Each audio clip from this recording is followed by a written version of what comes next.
we're still here. I know y'all didn't think we weren't gonna come do this, but we definitely are. Auburn goes down in true Auburn fashion. Like you don't. This is like a very Auburn way to lose a game.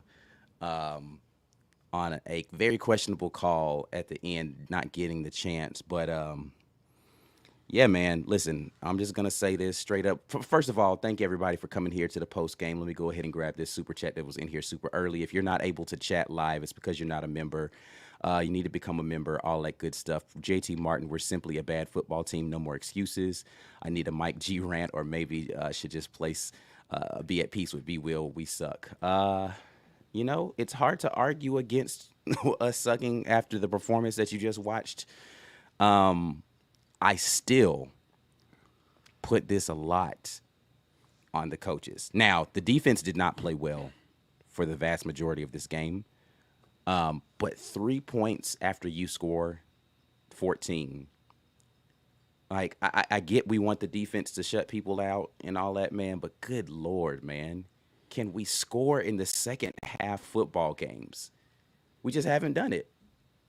And for the love of God, I don't know how Tank Bigsby does not touch the football on that last drive that how does he not even get a touch when he has been dominant in this game? This wasn't, we couldn't run the ball on him, so we had to pass it. They just were like, forget it. We're not going to give the ball to the best guy on our offense today.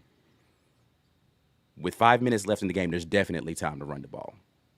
Anyway, I'm not going to monopolize it. Mike G, I know you got to get over to the presser, so I'll let you get first word, and then we'll talk to C-Dub. B will be on in a little bit. Yeah. So I mean, I stand strongly opposed to B Will's. I'm at peace. This didn't matter. People are getting fired. Yeah, no, So this this mattered. matter. Yeah, I don't So know why he feels like this game didn't yeah, matter. it didn't matter. Yeah, like we've accomplished all we can. No. This game mattered. People are getting fired after that. I promise you, somebody's head is going to roll. There's no way this coaching staff stays intact after that. Right. So, and just so that we're clear, anybody coming in here talking about Finley, wrong. I won't do it. I won't even entertain the comment. Just keep it to yourself. Right.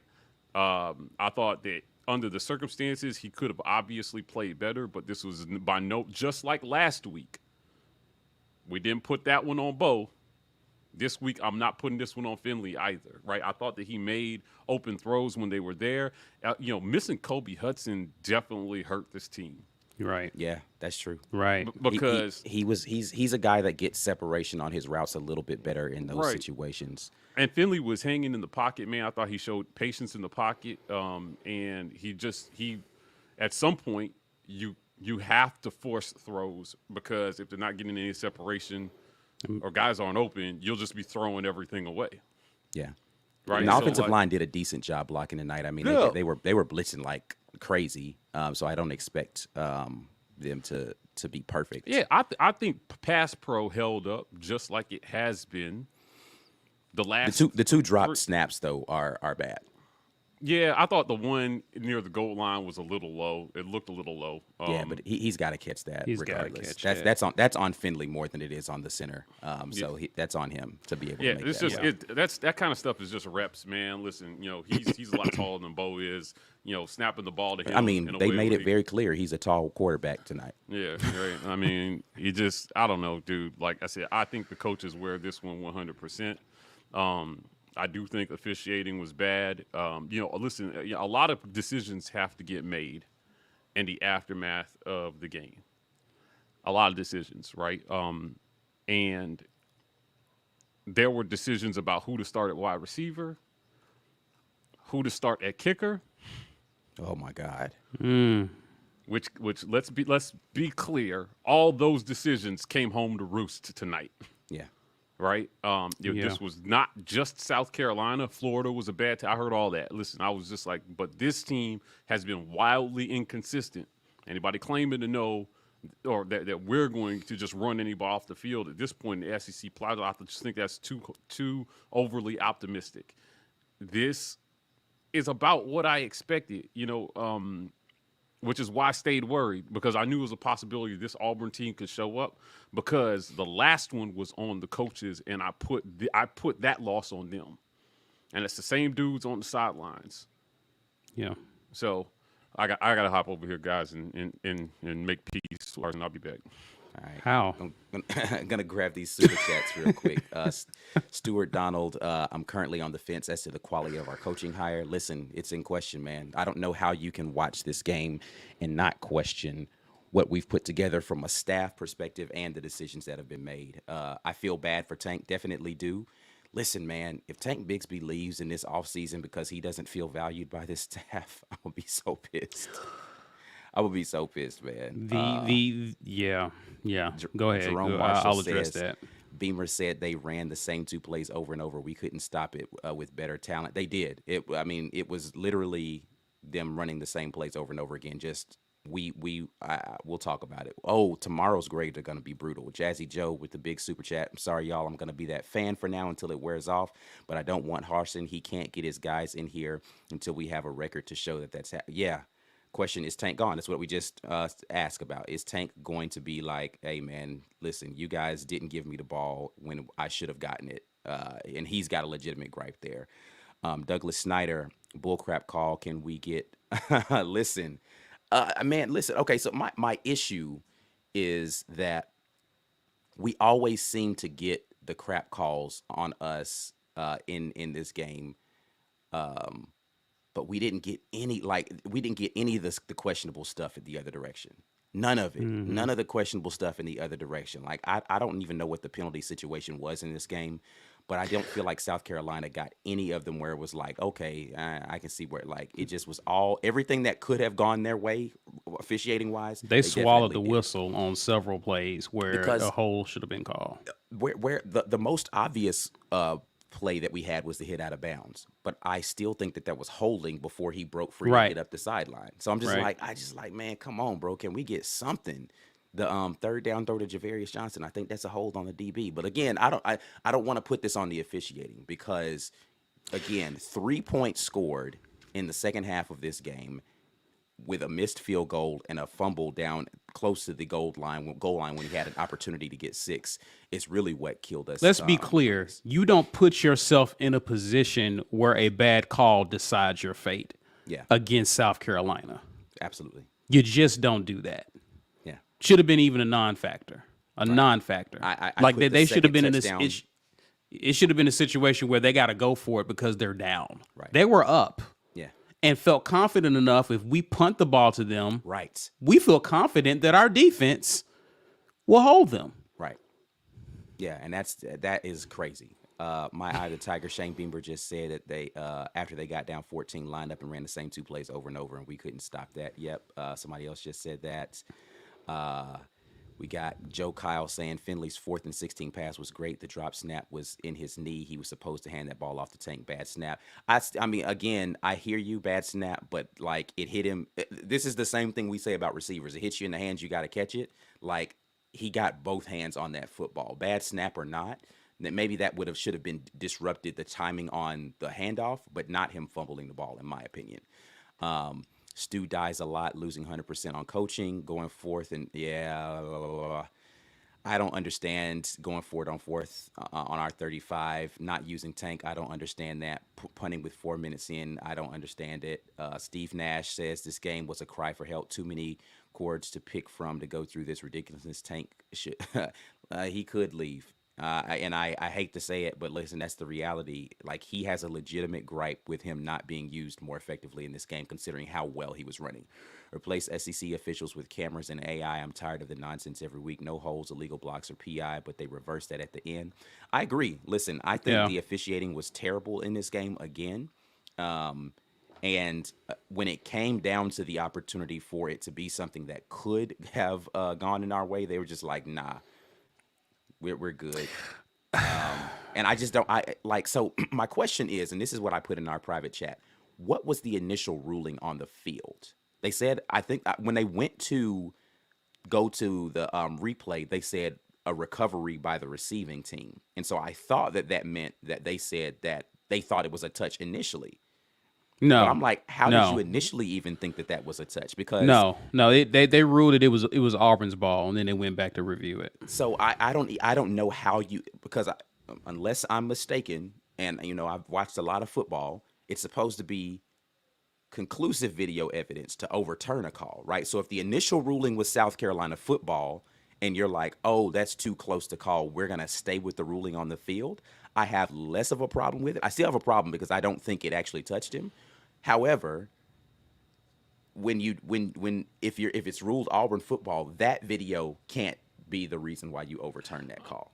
Yeah, I will just say he just got asked that question about what the explanation was, and it was just simply they told him that he touched it. Yeah. And like I'm just not sure like what angle they had that made that conclusive. Correct. Right. That's my conclusive Right. video evidence should overturn a call. Right. If it was called on the field Auburn football, then you can't call that. Yeah, I just don't. To me, the ball didn't look like it changed the trajectory on the way Right. down. No. There were a couple angles where it looked like it looked clear to me that it missed him, and there were Yeah. a couple angles that the angle made it look like it hit him. Right. Right. So like But if it looks like it hit him, but it doesn't change trajectory, then that's just physics. Physics Yeah. tells Right. you the ball hits somebody, it's going to change directions. Anyway, JT Martin, I want to trust Harsin, but he needs to take some responsibility in these pressures. I just don't just want to say we aren't executing. Yeah, so listen. Factual. Let me get to this point because I had to get off that presser. I can't listen to any coach speak tonight. Yeah. That's where I'm at. I got the first question, and I was. Would you ask? I asked him about, how do you assess, TJ? I threw him a softball tonight, because I'm not going to get an answer anyway. How do you assess TJ Finley's play, and how much did missing Kobe Hudson hurt you guys tonight? In terms of, it looked like there were some opportunities there, but it also looked like he was trying to force the ball into some tight windows. I know he's got to go back and watch the film, which he said, but the rest of it is just going to be questions about play calls and just things that, at the end of the day, I'm not sure the explanation matters anymore. Yeah. Right? Yeah, at this point, it does. We're just late into the season to have to explain. Yeah, this was one of the worst teams in the league, man. Listen, I feel like this is the time of the year where the kids should be buying in. The kids should be believing in what you're doing. The kids should be playing, improving at a level, and what you're doing in year one should be taking shape, giving us confidence for the future. That's not happening. That's just not happening. And so to your point, Mike G, something has to change, especially when you have your best player on the sideline looking the way he's looking like Tank. Brooding. Yeah, he's definitely upset. That's not on a the good sideline. sign for your staff in year one that your best player doesn't look confident in what y'all are doing. Yeah, I'll tell you, in the aftermath of a loss like this, normally I'm cursing and throwing things. I'm not going to promise that you're not going to still see that as this goes on. This is behind our paywall, right? It's not? Oh, never mind. Oh, no, Okay. it's not. The comments, Yeah, members only comments, but not behind I'm without. Yeah, it just feels very empty because it's just like, Yeah, what did we right. just Because watch? it was just like, this has been a steady decline since what was the game? The second half of Ole Miss, really. Yeah. This has been a steady decline, right? And so, I just don't understand our second half team in general. Like the first half of the year, the adjustments we made coming out of the half looked decent, right? Like it felt like, okay, we're making adjustments at halftime. For whatever reason, we came out of the locker room against Ole Miss and decided we're not going to do anything in the second half of these games. Just nothing. I just don't understand it, man. We scored 9 points in the second half since Ole Miss? 9? Yeah. 12. Well, no, 12. Well, when did we kick the field goal? Was that? Yeah, it was in the second half. So 12. We scored 3 points this game. Yeah, it just didn't make any sense. The play calling, I'm telling you guys right now, if nobody gets fired this offseason, I'll be shocked. If coaching staff changes, if no one gets fired, we're losing players. I mean, I just don't. went. Yeah, again, the confidence of the team has got to be very poor in what they're seeing. Let's get more super chances here. Tank had a great game. Mistakes blew the game, and Simpson once again had a terrible game. Jalen Simpson did have a bad game. Kenneth, with just the super chat, he probably meant to put something in here so he could tell us, But I told you so. okay, so you know what? I gotta say this too, man. On this, when I talk about special teams at end of the game scenarios, there are certain things that you are telling your team, right? And so on the end of the game punt, you are telling your punt returner, get the hell out of the way, Special teams coach or needs to be gone. catch it, or Special catch it. teams, whoever's doing special teams that should be one of the things that changes Yeah, the next special year. teams has been horrible. Yeah. Whoever's I'm over just- special teams, you're not doing that next year. Yeah, Yeah. I'm just watching that. You're not man, and doing I'm that. just like you had one job. Tell the punt returner to catch the ball or get out of the way. We sit here every Saturday watching this stuff. For them to do that, Yeah. come on, man. You're right. That's basic Right. coaching. Right. Now I'm not all out, but come on. How does your punt returner? He's caught almost every punt for you. How many years he's been playing ball? Playing ball. That's just football stuff. Hey man, FYI, if you're not going to catch it, clear out. It can't touch anybody. And if That's- you're not going to catch the ball, yell that to your guys. Get out of the Fine. way. Yeah, like I didn't see any Yell distress that. on D-Rob. He was pointing, but like, what was Like he they doing can't back point. there? They can't see what you're doing if their backs to you. They're blocking. That's an inexcusable mistake at the end of the game. Yeah. And when you needed it Inexcusable. most, like you just can't have that. Super chat here, Isaac Ritchie. What sucks the most is the last few weeks I've been in the position. We've been in position to win the Yeah. last 3 games, and we just didn't. The reason for the calls, says Tomlinson, is South Carolina's playing Clemson next week. The more bowl eligible teams equals more money. Total BHAM call. I mean, listen, we can talk conspiracy all we want to. Again, you just can't put yourself in the position where that's a thing. Jazzy Joe says, did Harsin get vaxxed? He might we might get a blessing. Sorry, just saying. Hey. December 5th. That would be so interesting if he ends up losing his job because he didn't get vaccinated. Listen to me, man. This 2 years straight versus South Carolina, Yeah. that the people on the last drive have a situational awareness rating of 0. Yeah. Last year, it was Nix. Bo Yeah. on 4th down, not understanding that he got to throw the ball in the end zone or nothing. It was all or nothing on that play. Here was another all or nothing. This was supposed to be better. Yeah. Yeah. Right? Listen, I think the reason why this hurts so much, not just because South Carolina's been a bad team all year, it's because we had such hope. The word we keep coming back to is hope that it was going to be different this year, and it just hasn't. It hasn't. We've still seen the most inconsistent Auburn football that I've witnessed ever, and it's just a carryover from the same stuff from the last coaching staff. Justin Jones says, truly, PD, Mike G having to ask questions to the staff, wouldn't know where to begin Yeah, tonight. I'm done, man. Listen, we're not going to get any answers, dude. Like, Yeah. I mean, all he's going to say is execution. At the end of the day, Well, execute your that- coaching. How they about were that? they were the ones who failed, that did not execute For sure. tonight. And Yeah. they got to own that, man. I'm telling you. They got to own that. Right? But, some point in time. here's what's going to happen, right? Again, there are going to be scapegoat fires that happen. Now, I'm looking back on the Coach Corn thing 4 games into the season, and we still got execution problems.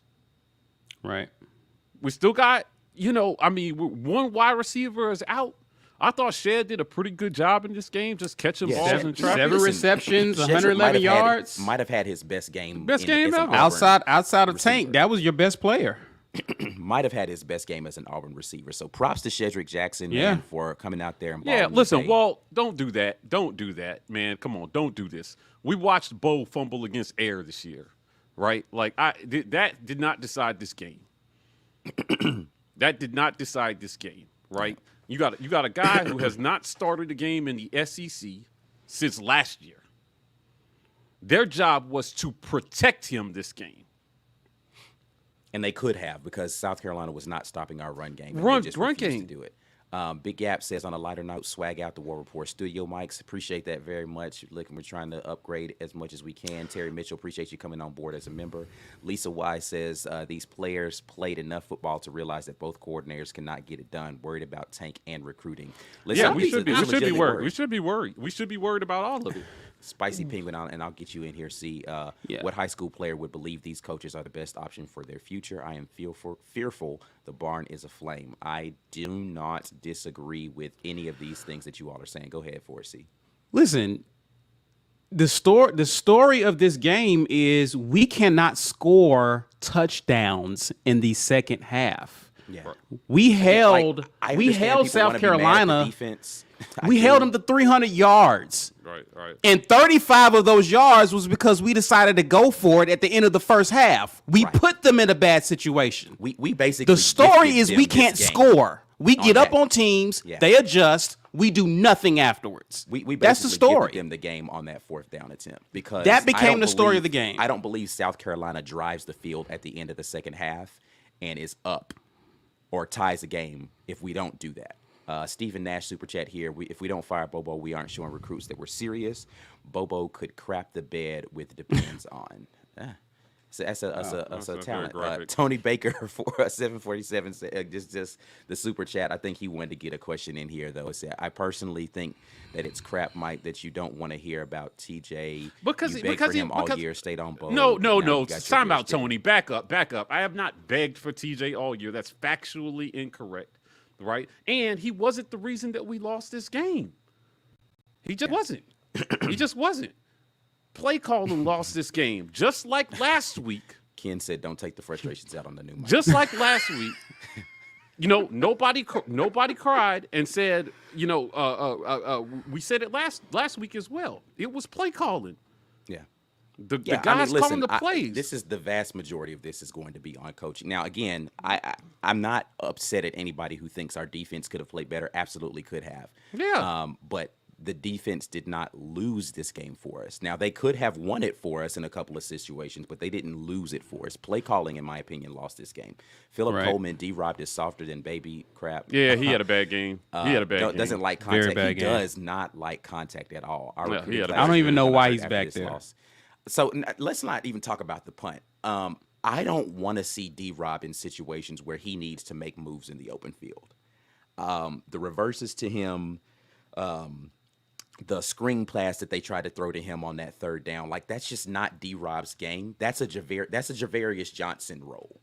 You run a reverse to Jarvarius Johnson. You run a screen pass to Jarvarius Johnson Right. because he's more Right. shifty in the open field. Right. D-Rob is a straight line runner. Absolutely. And he's only really going to catch it if he's wide open. He's not going to catch it in traffic. Like I don't really understand D-Rob. Like I get why he fizzled out in other places because he's not a number one receiver. Stu dies a lot. How do the refs continue to make horrible calls and nothing happens to them? Is there a solution for it to stop? I don't know. Got no answers. But listen, we've gotten the benefit of referee calls in the last 2 years in our favor. So I'm not going to be too down on the refs. And like C said earlier, the problem is you don't put yourself in a position where the refs get to decide that football game. Yeah, the only call I'm down on is the one at the end. Yeah, the Really. one at the end is terrible. It's just kind of like, man, I mean, the game-changing call like that, you stick with I had the a call feeling on they the was gonna field. make that call. I had a feeling they was. They gonna were make taking too long. They were taking Yeah, I had a way feel. too I was long. like that when I saw the replay. I was like, there's no disputable evidence, but they're going to give it to him. They were just taking too long. After it was more than 3 minutes, I was like, this is going to go against us. Yeah. James Stalling says, I think TJ did okay. I just think that D. Davis should get a chance. That's all I'm saying. Not going to disagree. I think Demetrius Davis should get a chance. Why was Hunter on kickoff coverage but not running the ball on offense? Also, why is he so good at it? He definitely laid a lick down on the kickoff coverage team. He was a bright spot on special teams. Jarquez Hunter's just one of those guys you want on your football team because he's going to do what he has to do. He's going to work hard for you. He's going to figure out how to contribute to a football game. Ricky War Eagle 87 says, is Finley's height a problem at the QB position? Robert No. Christian? No, that's a ridiculous comment, right? Yeah. Like, listen, there were Yeah. some throws that they were talking about him being tall, about why he was throwing it at the feet of some receivers. That was ridiculous. He's just got to make better throws. Yeah, like Finley's right. just got to listen. He's been tall his entire life. Yeah, he's just got to make better Today isn't the throws. first day. He didn't wake up 6'7" today. Yeah. Jazzy Joe says, quick question. I'll be at the Iron Bowl next week. Will y'all be there? I'd love to meet up with y'all. I will be in town for sure. I probably will not be at the game, but I will definitely be down I'll be there. So we might try to hit a tailgate or something like that. We're not going to throw a tailgate for this one. But we might just kind of go out there and pop in on some tailgates. So more details to come about that. Rick Cazenave says, where is the improved conditioning? How many games did it take for us to replace the special team coach? Mason has been figured. Can we agree now? There are some things scheme-wise that I think Derek Mason could have done better this game. The defensive execution was the problem. Because, again, Shane Beamer said it. They were running the same plays over and over again. Like, if you tell the guys, hey, they're running this thing over and over again, and they don't stop that, Derek Mason can't physically go down to the field and stop plays from happening. He can try to call different stuff, but at some point, your guys on defense have to execute something and make stops. Yeah. I so frustrated with what the hell we just watched, and I'll come to you here, Mike. If we can't game plan for second half of games, then run the ball 98% of the time, and yeah, man, play action the other 2%. I don't disagree with that. What you got, Mike? We can say that players have whatever iffy games or whatever, but I'm telling you, in the aftermath of that, it's hard for me to see anything else but coaching. Yeah, I'm not disagreeing that the coaches. Are no one responsible. single player affected the game any more than the coaches did in the play calls. I think they completely threw the game away on that 4th and 1 in our own territory. That was the game to me. That was the difference in the game, right? Because you had no reason to give up on your defense at that point. You have a punter who's been doing pretty good all year.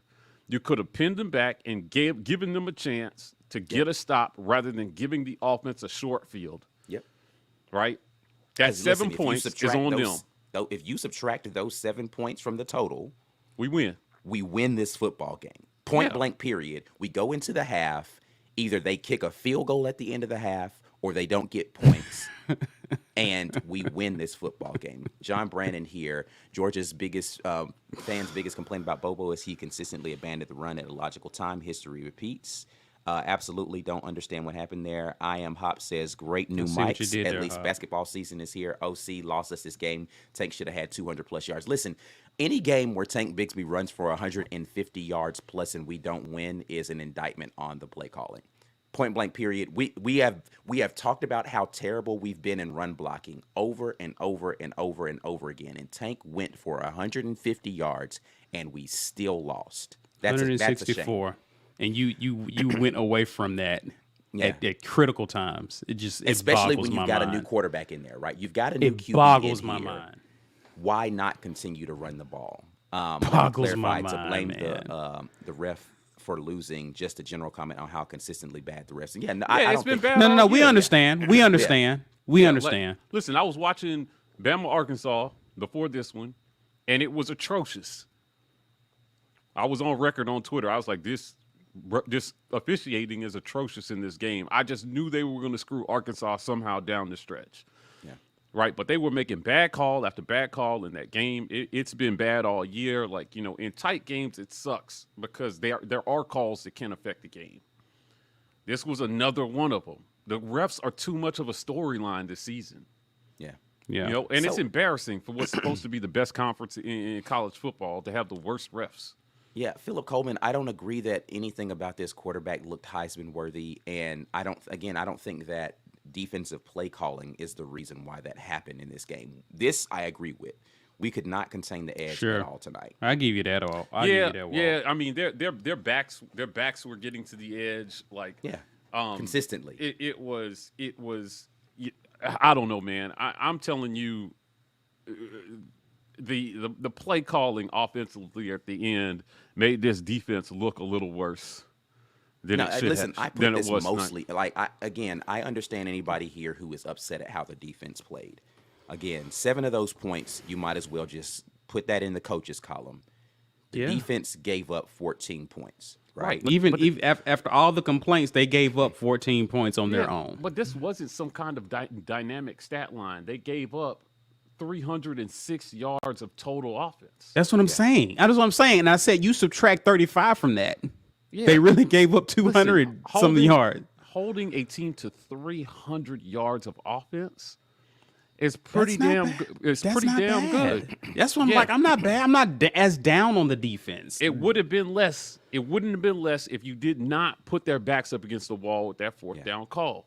So everything about it, the decision was, at the time I liked the aggressiveness of the call, but I'm thinking Then you hate the play call. The play call. Because it was an all or nothing. It required a perfect throw. Yeah.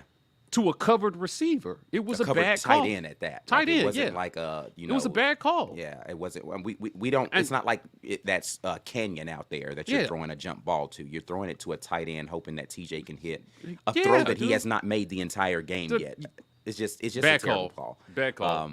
Exclusive TV says until we go back to having 300-yard rushing every game, we will remain in the position we are in now. Listen. We could have probably run for 300 this game.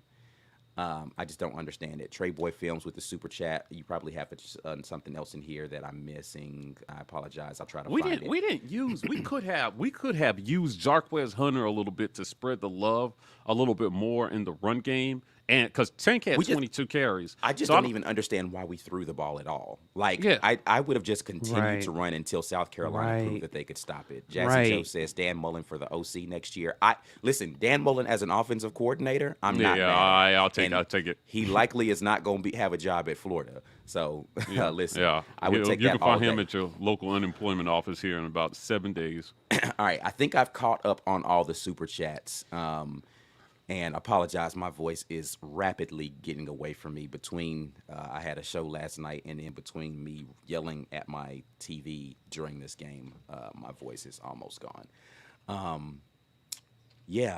Speaking of Canyon, where is he at? Probably in the transfer portal. Probably. Right, yeah. Get ready for that. That's coming, right? And so, if I'm a player, I'm wondering what's the plan? Because I'll tell you what, not only did Patton go out there and miss that. He missed it bad, too. It was like a 30-something yarder. Yeah, come on, man. It's just a kick you got to make if you're a kicker. Chip shot. But he put one out of bounds on the kickoff as well, too. Like he didn't do anything right this game. He made one field goal, but every kickoff looked terrible. That short kick looked Come on, man. Come on, man. You can't tell me Evan McGuire is worse than this kid. Yeah, and I'm an Evan McGuire supporter. You've talked about him, and the stories I've heard of him have been impressive. You can't tell me Evan McGuire. Well, I would have been. Yeah, I mean, he did make the 37-yarder or whatever, but what year is Patton? He's a sophomore, I think. I don't care what year he is. Yeah, but it goes back to something what Mike G has been saying all year. It seems like they're prioritizing experience over talent. Yeah, it just goes back to that in every area. Yeah, I'm telling you, there's a lot of questions I have about who we've chosen to play this year, calls that they've chosen to make. It's. Yeah, I'm not Harvey, to answer your question, I am a Shivers fan as well. They could have given him some touches. He did. He did well on some of those. Like the swing dump off passes. Yeah. I'm saying, listen, we have 3 guys who are quality running backs. Tank gets tired, put another one in there and run it again. We just stop running. Tired, put another one. We just stop running the ball. When he goes to the sideline, we're passing. Should have had 12 attempts today, and all of them should have been off of play action. Trey Boy Films, the last call was the South Carolina Bowl eligible, period. Money ruins fair sports in the SEC. Listen, they didn't want a chance at, I guess, next week against Clemson and them having to win that game. So they're like, listen, we can secure it right now and get another SEC team into the bowl situation. Outside of Tank, Jarquez got 4 carries. Demetrius Robinson got 1, and they're crediting Finley with 6. Of course, some of those are set. I don't understand how you just completely go. It's almost like when Tank goes to the sideline, you're telling the defense what you're going to do because you're obviously throwing. This is the issue that I had with Gus Malzahn the entire time he was here for the last 4 years. Was you telegraphed to the defense what you were going to do on position grouping. and you can't be that predictable. If you're going to be predictable, this is the game to just say, all right, great, we're going to line it up and run it. Yeah, Paul Covington, yes, we do. They called it at the worst possible time. Yeah.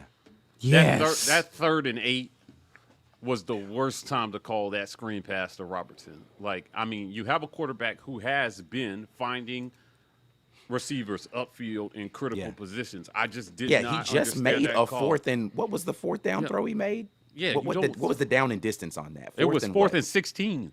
And he threw a rope on that. But on 4th and 8, you threw a screen pass. I would have expected a screen pass on a 3rd and long. I don't listen, bro. I don't know what was Mike Bobo just like, man, you know what? I feel good being back in South Carolina and they're bowl eligible this year. I'm gonna throw them a bone. Like what I don't understand, bro. I just fundamentally don't understand what Mike Bobo was doing this game, man. Appreciate the super chat there, Mike. I guess my whole thing is for Georgia fans who've complained about Bobo, I get it. Listen, okay, so and this is where I would give get all the it. props in the world. Kenneth said this before the season started. get it. He said Mike Bobo is not a good offensive coordinator, and he get was it. out on him before the season started. Hey, listen, you were I right, get bro. it. I thought, and this is get this it. is probably the first time I'm going to say anything negative about our head coach, like fundamentally.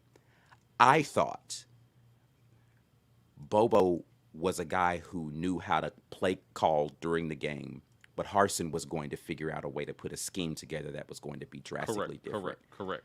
And for all of the backbone that I gave Brian Harsin credit for, he does not seem to be putting his coaches on notice to say this isn't acceptable.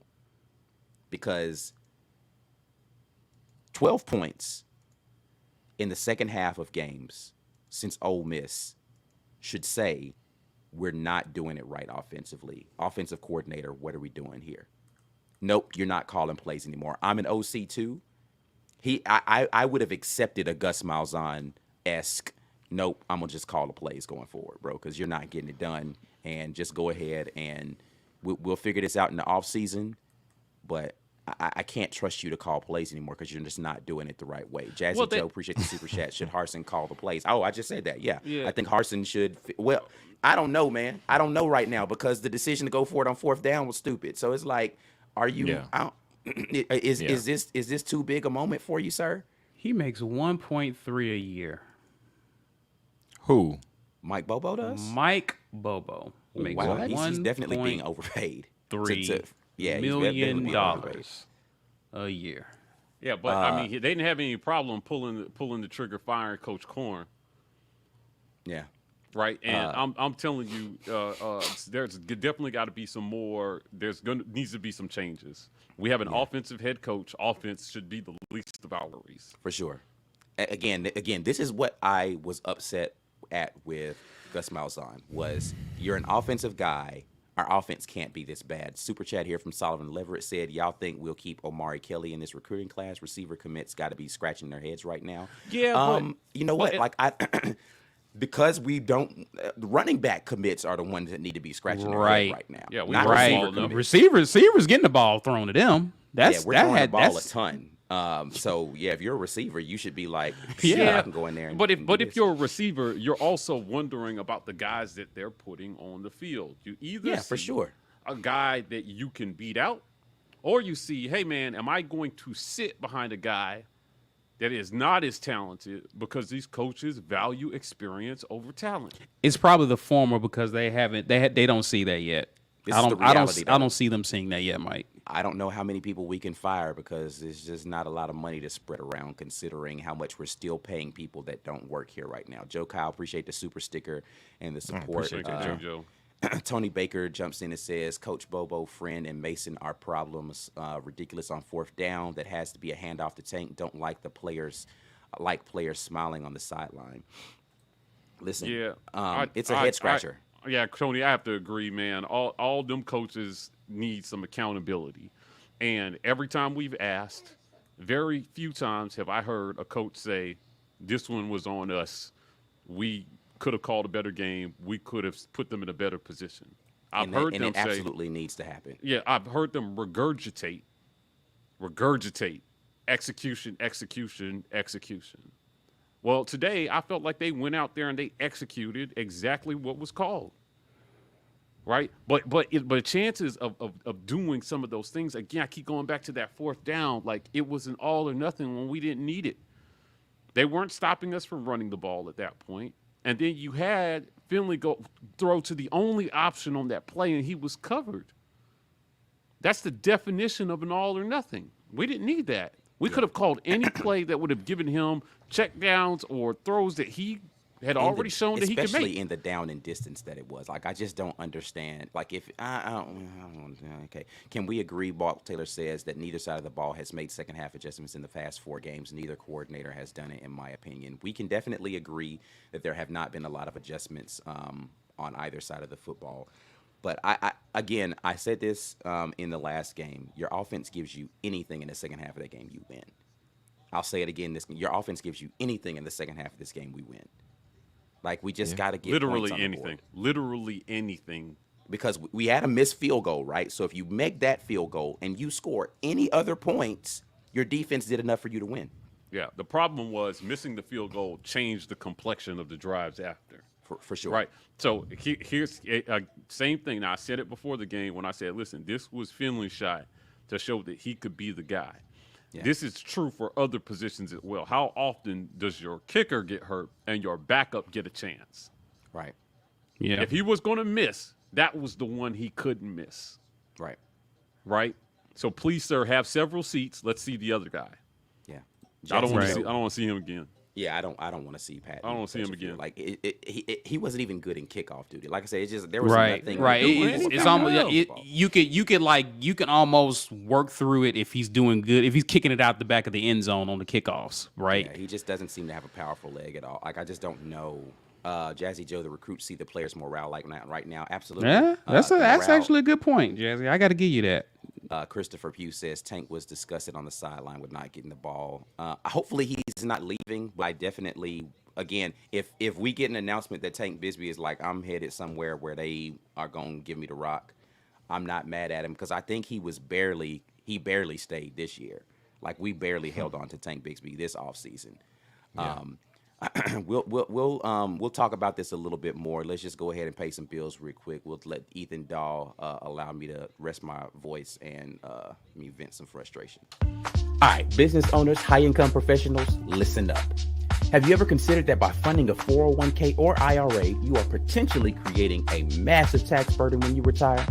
Contrary to what you hear from traditional advisors and accountants, 401k or IRA do not save on taxes. It postpones the tax and tax calculation. Wealthy people don't have access to some special tax code. They use financial products, parts of the tax code that are available to everyone, including you and strategy. Would you like to learn how to take advantage of the tax code? All right, well, check this out. Our guy, Ethan Dawe, the owner of Innovative Financial Solutions, has clients throughout the USA and is a nationally recognized expert in the veterinary community. You know how we love to say puppies. So contact Ethan at 251-243-6038 or email him, ethan@ethandawe.com. Ethan Dawe is your alternative to traditional financial planning. Tell him the War Report sent you. Yeah, Big Blue, I don't, this isn't remotely comparable. Like kicking duties in live action, like you kick, bro. Like it's not like you have to have some special, it wasn't bad snaps or anything like that. So it's not like a timing issue, like you kick, right? Like I get the sarcasm in the statement about trying to compare that to TJ Finley. It's definitely not the same kicker and quarterback. So be patient, no. Make kicks, bro. Like, yeah, man. B. Will, you haven't had a chance to react. You're in here now. I will give you the floor, sir. Oh, well, thank you for giving me the floor that we just got wiped on. I'm still at peace. I mean, I don't. It's all falling apart. I'm not happy it's falling apart. See what you're seeing, but the little smirk on my face is the mental separation I have now given myself from the success of the football team, because there is none. So, all right. So the second half woes continue. They've got a good script. Obviously, we come out 3 drives, we got things going, and then teams realize, oh, they're just doing that. So let's stop this guy right here, right there, and we'll stop that. Cool. But they couldn't. That's my frustration. They knew Tank was going to run, and they still couldn't stop him. And we decided, you know what? You're not stopping it, but let's do something else because maybe we can catch them off guard real quick with a bull crap call. Anyway, continue. My bad. I said I was letting you react, bro. I just so without watching film, I would have to know exactly what failed us because the second half of our games have looked similar, and it hasn't been that we can't move the ball against Ole Miss. And remember, we started this against Ole Miss, and then what it looked like was, man, that was a fumble snap. The wide receiver and the quarterback weren't on the same page. And each one of these drives are piling up, and we're punting or we're turning it over on downs because if there's some miscue or some accident. And it wasn't just we're lining up and we can't move the ball. That's not what's happening for like 3 straight games now, like 4. It's an inconsistency, a lack of rhythm, a lack of execution. And at this point, because it's a habit, any one game, I can put a lack of execution on players. Absolutely. You can see it when it happens. 4 straight games where somebody's not executing and miscues, miscommunication. Now it's a coaching problem. See, it's a habit now. So it's a product of what they do week in, week out in practice and games. Now it's a coaching problem. And buddy, I mean, we could talk for hours about what this staff is, who on this staff, whether we thought a guy was a win or not, who wanted who, as far as what staff members want to play which players. Whose decision is that? There's a lot that we could speculate about that we don't know about. So I'm very hesitant to do that. However, I am not willing to get too upset about anybody's first year. Nobody's first year. Nobody's. We now know where we're bad, and one of those places actually ended up being offensive coordinator. I think it was good for a while. October was probably a miraculous year. A miraculous month, all things considered. We look better than we are. You are what your record is. Now, I actually believe that. We are a 6-5 team. We are a very mediocre, borderline bad team. And we had a lot of holes to fill. And I think we just disguised it really well. I think they hit on something, and people they're like, oh, that got it. Cool. We can do that. And that's it. And that I really think this is who we are. For the future, no, you know what you got to fix now. Harsin, if you're going to stay, I don't know if there's any reason to leave because I don't think he's gotten to do what he wants to do here. I'm not worried about losing Harsin, and I don't want yet to lose Harsin because why do you come in here and flip the entire table over if you're not going to let the guy pick a new table? So if you were just going to flip the entire table over, you could have let Gus run us into the ground another year because we've had turnover on the roster. So if you were going to let somebody come in here and start fresh, you knew it was going to be a big deal, then you got to let them see it through. That's for anybody. Yeah, I mean, anybody. We've put ourselves in a position where we have to give that leash, right? But the problem is that again, my issue is that the prospects for the future don't look good when the issue is coaching. Coaching, yeah. Like, listen, the going for it on 4th and 1 in that situation is a problem that will carry over no matter what players you have. I agree that was a bad call. Like, this is the fake punt last week was the first. What are you doing? I was like, no, what are you doing? I know the head coach makes that call. That's not the OC. You're muted, see. The 2-point conversion. Like a lot of these decisions, like this is the kickoff. That was 7 days ago. The onside kick attempt, was that Mississippi State? Yeah. See, now that was 7 days ago. Now you know what's interesting about all those calls though? It reeks of I was about to make desperate a noun. We're desperate. Desperation. Desperate. Thank you. Why can I not think of that? I've got words, I promise. I got Thank you.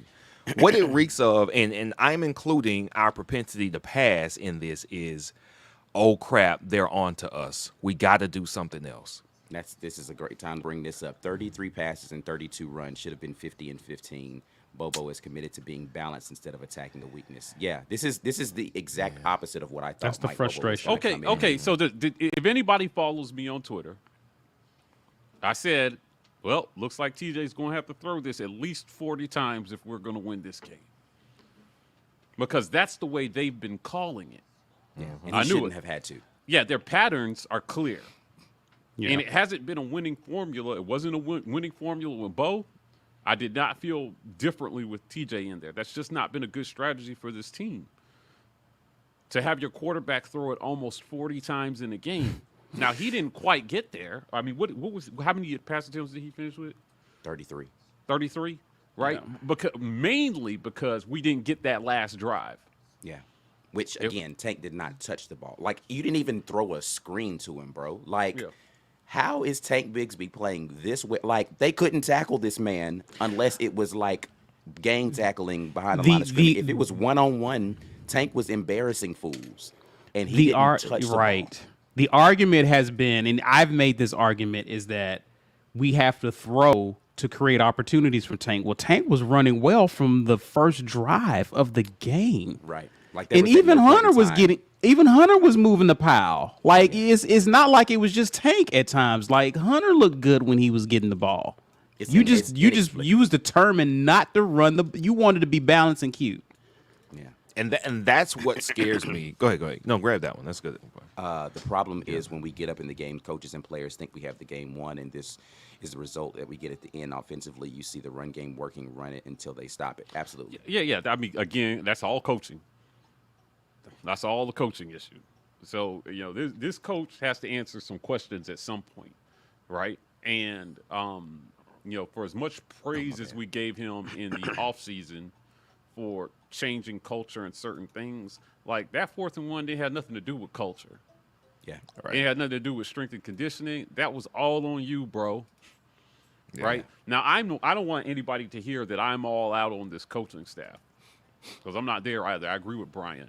You got to – we're in a place we don't have a choice but to give a first-year coach the rope to get in there and do things his way. And then maybe the hope is we don't end up in too many or more of those situations. But I will tell you, because of the amount that I felt like these last 3 losses have been on coaching, that seat gets a little hotter going into next year, and that leash gets a little bit shorter. Yeah, so at this point in time, he has to win next week. Like, guys, you have made the Iron Bowl a must-win game for your season to not look like total rubbish. Yep. And that's crazy. I mean, even if it does look like rubbish, why does that matter so much in year one? Because I don't understand this demeanor of you being at peace with if you're at peace if you're at peace still, it's because you have checked out. Just acknowledge that you have checked out. Texas That's A&M BS if you're at peace. That's it. You checked out. So preface it that way. Okay. There's nothing. It's nothing. I'll ask it better. But for you to say why does it matter? That's just like I'm just like I can't get there. I'll ask it better. We still have to recruit. We still have a lot. We still have to recruit. We recruited after the way we did the last 2 weeks, plus going out there and not putting on a good show against Bama at home damages that prospect for people wanting to come play for your football team, especially when the major problem is the people who run the program, not the players on the field. Yeah. So with that being, let's start what you just said. The people running the program is the problem. Are you stopping at coaching, or are you going one rung above that? No, I'm stopping at coaching because okay. I thought we were including some other things. Okay. No, the coaches are the ones who are out there making the play calls. Yeah, I agree. Now, I'm trying to find the right way to ask this. If you don't think a complete cultural turnover and roster turnover is possible in 1 year, why would I judge you in 1 year? Okay, so there's a difference between me saying it's a possibility to have all of those things and you flat out losing games because you made bad decisions. I'm Yeah. not. This isn't Right. like what Mike just said. This isn't a culture issue. It's not because we've got piss poor culture at Auburn. It's because we have piss poor coaching right now at Auburn. You can have all the rah rah and throwing water up in the air you want to at the end of winning games. You can have all the great tape that you want to in the preseason where people are in the weight room doing all this great stuff. When the rubber meets the road and you've got to decide, are we going to go for it on fourth down? Yes. What play call are we going to do? Oh, let's roll TJ out and try to throw a pass over the top to a tight end. That's a problem. If you are in a game against Mississippi State where you need something big to happen and your decision is fourth down, I'm going to have my punter throw a pass, that's a problem. If you're in a situation where you have the ability to make this a game where you can actually come back and win and you decide to go for two, and the play call on that going for two is let me roll out my quarterback who has an injured ankle, that's a problem. That is not culture, that is coaching, 100%. And I'm amazed at how calm he is with all of this going on. Harsin, I'm amazed at how calm he is. Like, I don't know how he is behind closed doors, but I do expect to see a amazed. little bit more anger Yeah, out of him. I'll tell you what. Like, we have heard of him showing up late to press conferences because he was chewing players out in the coaching room, in the locker room after the game. I But just he hope needs after to this one, chew his coaches out. he needs to walk into the bathroom, look squarely in the mirror, and give himself that speech. right. Right? Because Start with I blew yourself this for first. my guys. Yeah, Listen, yeah. that fourth down call guy, like he should have walked into the locker room and said, you know what? That fourth down call was on me, guys. I blew this game for us. I put us in a bad position. Yeah, and I would just say, thank your players for playing their hearts out for you. Right? Own this one. And don't come back on Monday and to talk to us about execution. Yeah. Give them something better to execute. Right. So, I like I said, I mean, there was a lot that was going to be said here. In the aftermath of all this, I have to say a position group that has been much maligned, I think did pretty well in this game in our O-line. They gave a not-so-mobile quarterback enough time to make throws Yeah. in this game. TJ had ample time, just the way Bo had ample time. So some of the throws that he went out there and missed completely on, especially at the beginning of the game, he was real amped up on his deep balls for some reason. I'm just like, bro, that looks like all energy. Take something off and just give the receivers a chance, right? But Yeah, he was trying to hit home runs. home early, runs, yeah. And it's Yeah. like you don't, and this is exactly what you talked about pregame, which is crazy. So like the announcers were saying that his dad was talking to him, and I'm not going to crap on the man's dad, but his dad was talking to him saying like every time you take the field, it's an NFL Audition. Yeah. audition, and it's like no, it's actually you have to put you can't, you're not going to go to the NFL based on one game, right? Like you can't have bad games, but if in your Right. mind I have to make NFL caliber throws and I got to go, you're it's too much pressure. You're gonna bro. press. You're gonna press. You got to come in here looser than that. Like I get You're it, you gonna do want to press. put good film on, but if you're wound up like that, that's not good. Let me go grab a couple more super chats here, and I'm gonna let y'all get back to it. Rick Casanave said it's not the second half; it's the end of the quarter, end of the second quarter has gone to zero and straight. That's true. That's true. The end of the That's second true. quarter Yeah, that's very true. has Yeah. not been great. Yeah. Couple more here, and then we'll get back into our conversation. I don't want to neglect the chat too much. Ike spitting facts. I do it all the time. I appreciate you. Patrick Dukes with the big time super chat. Harsin needs to be forced to answer these lapses right now. Appreciate The it, media and Patrick. everyone else is letting him you, get Patrick. away with coach vomit. I do not disagree Yes. with you. Yes. Okay. Before we move to the next super chat, but then everybody's mad at me for asking real questions in these pressers. Nobody's mad at you though. No, Nobody's mad at you. no. I mean, not in our chat, but I'll tell you some of the chatter that I've heard about gotcha questions, about me asking gotcha questions. And I'm like, no, I'm just asking questions that we all want to hear the answer to. And what I try to do, which I think is considerate, is actually frame the question with some sort of fact. Hey, coach, this is what happened, or this is what you've said in the past. Can you talk to us about, this thing? Yeah. Yeah. So I agree. At some time, the execution answer just gets old, is all I'm saying. At Of some course it point, does. At some point, it's because that, especially when that's not what we saw. We didn't see lack of execution today, Right. right? Did he say that tonight? Or did you really stop listening? I did. I had the first question. I wasn't expecting them to call me first, but they called me first, and then he seemed like he was going down that path, and I was like, all right, you know what? This is not going to be productive conversation between me and you tonight, so I'm just going to hop off and listen to the rest of this later. I just want to see him own this, guys. I just want to see him take responsibility because that will give me confidence that just like we expect players to get better, Right. the coach will learn from this and get better. Right. Right. Right. Then that's part of why I'm not pushing the panic button is because did we think we know we had a chance 2 weeks ago, 2 weeks and a day ago to do something special. Okay, it didn't happen. And then the next week it got worse. And now it's even worse. Once we didn't have a chance to compete for our division, the goal has to be getting better. And even though we have looked worse on the field, we could definitely, the benefit could be Bobo is not my guy going forward. I got to get rid of him. I am happy about all shortcomings this year. Don't blow our season when we're good and we have a chance to win a division or a conference title or a national championship before you realize you got the wrong guys. Do it now. This is the time. I don't want these guys to come back and bite us later when we're actually in it for something. Do it now. We weren't fully equipped to make a championship run this year. So all of the effing up you got to do it now. And make it make you better. Have it make you make some better decisions, get some better personnel. And I mean on the coaching staff, that's personnel. You can learn from this whether you are winning or losing. And that's why I think it's not the biggest deal. I don't want to lose. I never want to lose. Who wants to lose? But anything that goes wrong can definitely help you get better. We talked about in the offseason, a lot of people talked about that Harsin was a fish out of water down here. Okay, you're learning. You grab Mike Bobo because he's supposed to know something. How much did he know? I don't know. We might have got his son down here. That might help you for the future. I don't know if that's worth it.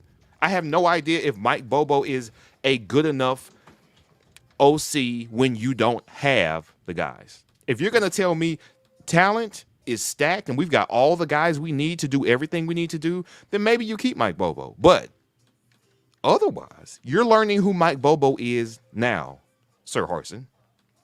Do you want to keep him, yes or no? We can still be learning even though we're losing, and that's why I'm not – I don't know, man. When we beat Texas A&M, that was – in a critical game, when you control your own destiny, you scored 3 points for an entire game. That was the season. So, yeah, I mean, does any of this surprise me? That's why this doesn't surprise me. It's not about surprise, though, man. Like, nobody's asking you to be surprised about this. I just don't get your "this doesn't matter" demeanor. It's like, oh, this doesn't matter anymore. Like, the season was over. I know the season in effect was over as far as championships are concerned, but there's more at stake besides a championship right now. Like, there's so much more beyond that. So every one of these matters. They do, for different reasons. Like I don't think we're at a point to where we can say, yo, it's conference championship appearance or West Division title or bust. I want to see improvement week after week after week. And if you're in year one and I'm not seeing evidence in the final games of the season that where it does, not only does it look like we're not improving, but we may actually be regressing, and it's due to the coaching decisions you're making. Yeah. That's alarming to me. Exactly. And that is alarming. This was the beef that I had with Gus Malzahn is in games where we were on the field with superior talent, we didn't look like we belonged on the field. In games with inferior talent, we're way too close in those games or we're losing them. Like, it's the same problem. So, again, it may be personnel, but a big part of this is the decisions they made. Did you guys already grab these super chats while I was gone? Go ahead and grab them, Mike. The last one you grabbed, yeah. I thought Harsin looked pissed off on the sideline a lot in the second half. He did, man, but I hope he's upset at himself. Guys, for once, I wish Harsin would go all out to reveal on the rest for once. Listen, man, he's done with Bobo just giving freaking coaches. Listen, I agree. I don't know how he doesn't lose it on the refs more often because there's just some atrocious stuff happening out there. Exclusive TV says, I'll say this: Gus' first year was better than this. Yeah, I mean, but the other 7 were trash. So, I listen. Right. If this is if we're going off of the Gus trajectory, then this first year we are definitely headed to the cellar, right? But I'm hoping that that's not going to end all be all of what we got going on here. Our Iron isn't a must win. Wasn't in August. Isn't now. I disagree that this is a must win for his season. I mean, okay, so let me not say a must win. We got to show up in that game. We can't get embarrassed in the Iron Bowl. I give you We that. can't. I give you that. Not after a piss poor Florida took Bama to 2 points. Arkansas went and reeled off almost 30 against them, or over 30 against them. Yeah. You know, LSU played them to 6 points. We can't then go get run off the field Right. by Bama. Yeah, Right. This can't At happen home. because this At is not home. a good Bama team. This is Yeah. an okay Bama team, but this is not a good Bama team. Trevor Thornton, appreciate the super chat there. I'll try to see if I can find the comment that you wanted to put relative to that. Nobody's mad at you, bro, but with Tank, don't put the game on TJ's shoulders. Malpractice by Bobo. Yeah, I think that's directed to you, Mike. Nobody's upset at you for the questions you ask. I mean, there might be some people in some other circles, but whatever.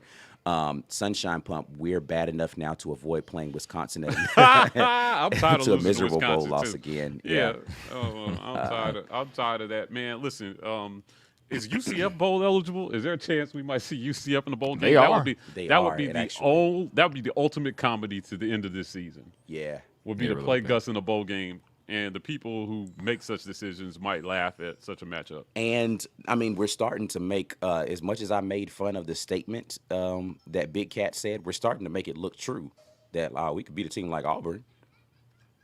Right. But we're could. looking like we could lose. I mean, Probably listen, could. listen. We listen. should have won this game. You're telling me South Carolina's better than UCF? Probably, yeah. I don't know. Patrick Duke says it's entirely possible Harsin was forced to hire Mason and Bowie because their SE experience. He was never bought into them. I believe there's a big time dissension on the staff. That's possible. So what I will say is I do think some of the hiring practices that Harsin made were due to the fact that everybody sold him on the fact that you need people who are familiar with this area to be able to Correct. recruit the SEC. And so he was trying to get a healthy mix of people who were familiar with it and guys who he was familiar with, instead of just saying, no, I'm going to come in here and I'm going to do it my way. And if you guys don't like it, then I don't disagree with that sentiment at all. So it's definitely possible there. Trevor Thornton, again, thank you for the super chat. Yeah, but is he like, so this question has been asked to me quite a bit about is this some deal where there's somebody else puppeteering this whole deal here?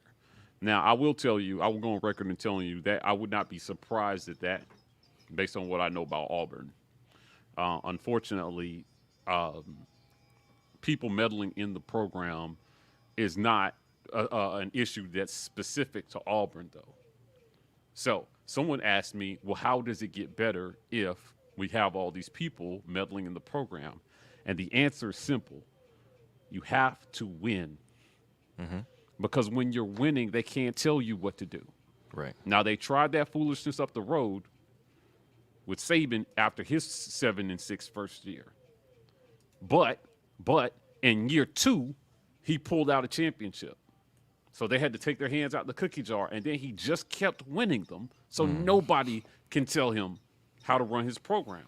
He's already proven he knows how to win championships. He's above reproach and cannot be questioned. Yep. That's it. And the coaches who win consistently don't have people with their hands in the cookie jar. Right. Right. I was hoping that even the hiring of Harsin alone defied some of that hand in the cookie jar logic. Right. So I figured, this guy, I was hopeful for this year because I figured if this guy can win fast enough, then they will get off his back. Right. In particular, his biggest opportunity was with Bo. Turn Bo into an all SEC quarterback, and a lot of people sit down and are quiet because that's pretty much what got the last coach fired. Right. Or make a decision to move on, and just whatever you decide, that decision has to work out. And what we're seeing is we're seeing the culmination of all these decisions is leading to more questions about the decisions that he made. Right. So, it's very simple. A lot of them had to be made before this game. Your quarterback is out, and your kicker was out. Now, he got asked about let's say for some reason Finley did not perform tonight. We were in a situation where going to the backup was not even an option. Yeah. Because you Yeah, weren't putting Lloyd I'd out have- there. I would have thrown up. But that's the decision that he made. He literally said the only way Finley is coming off this field by choosing Lloyd as your backup is if he gets hurt. Yep.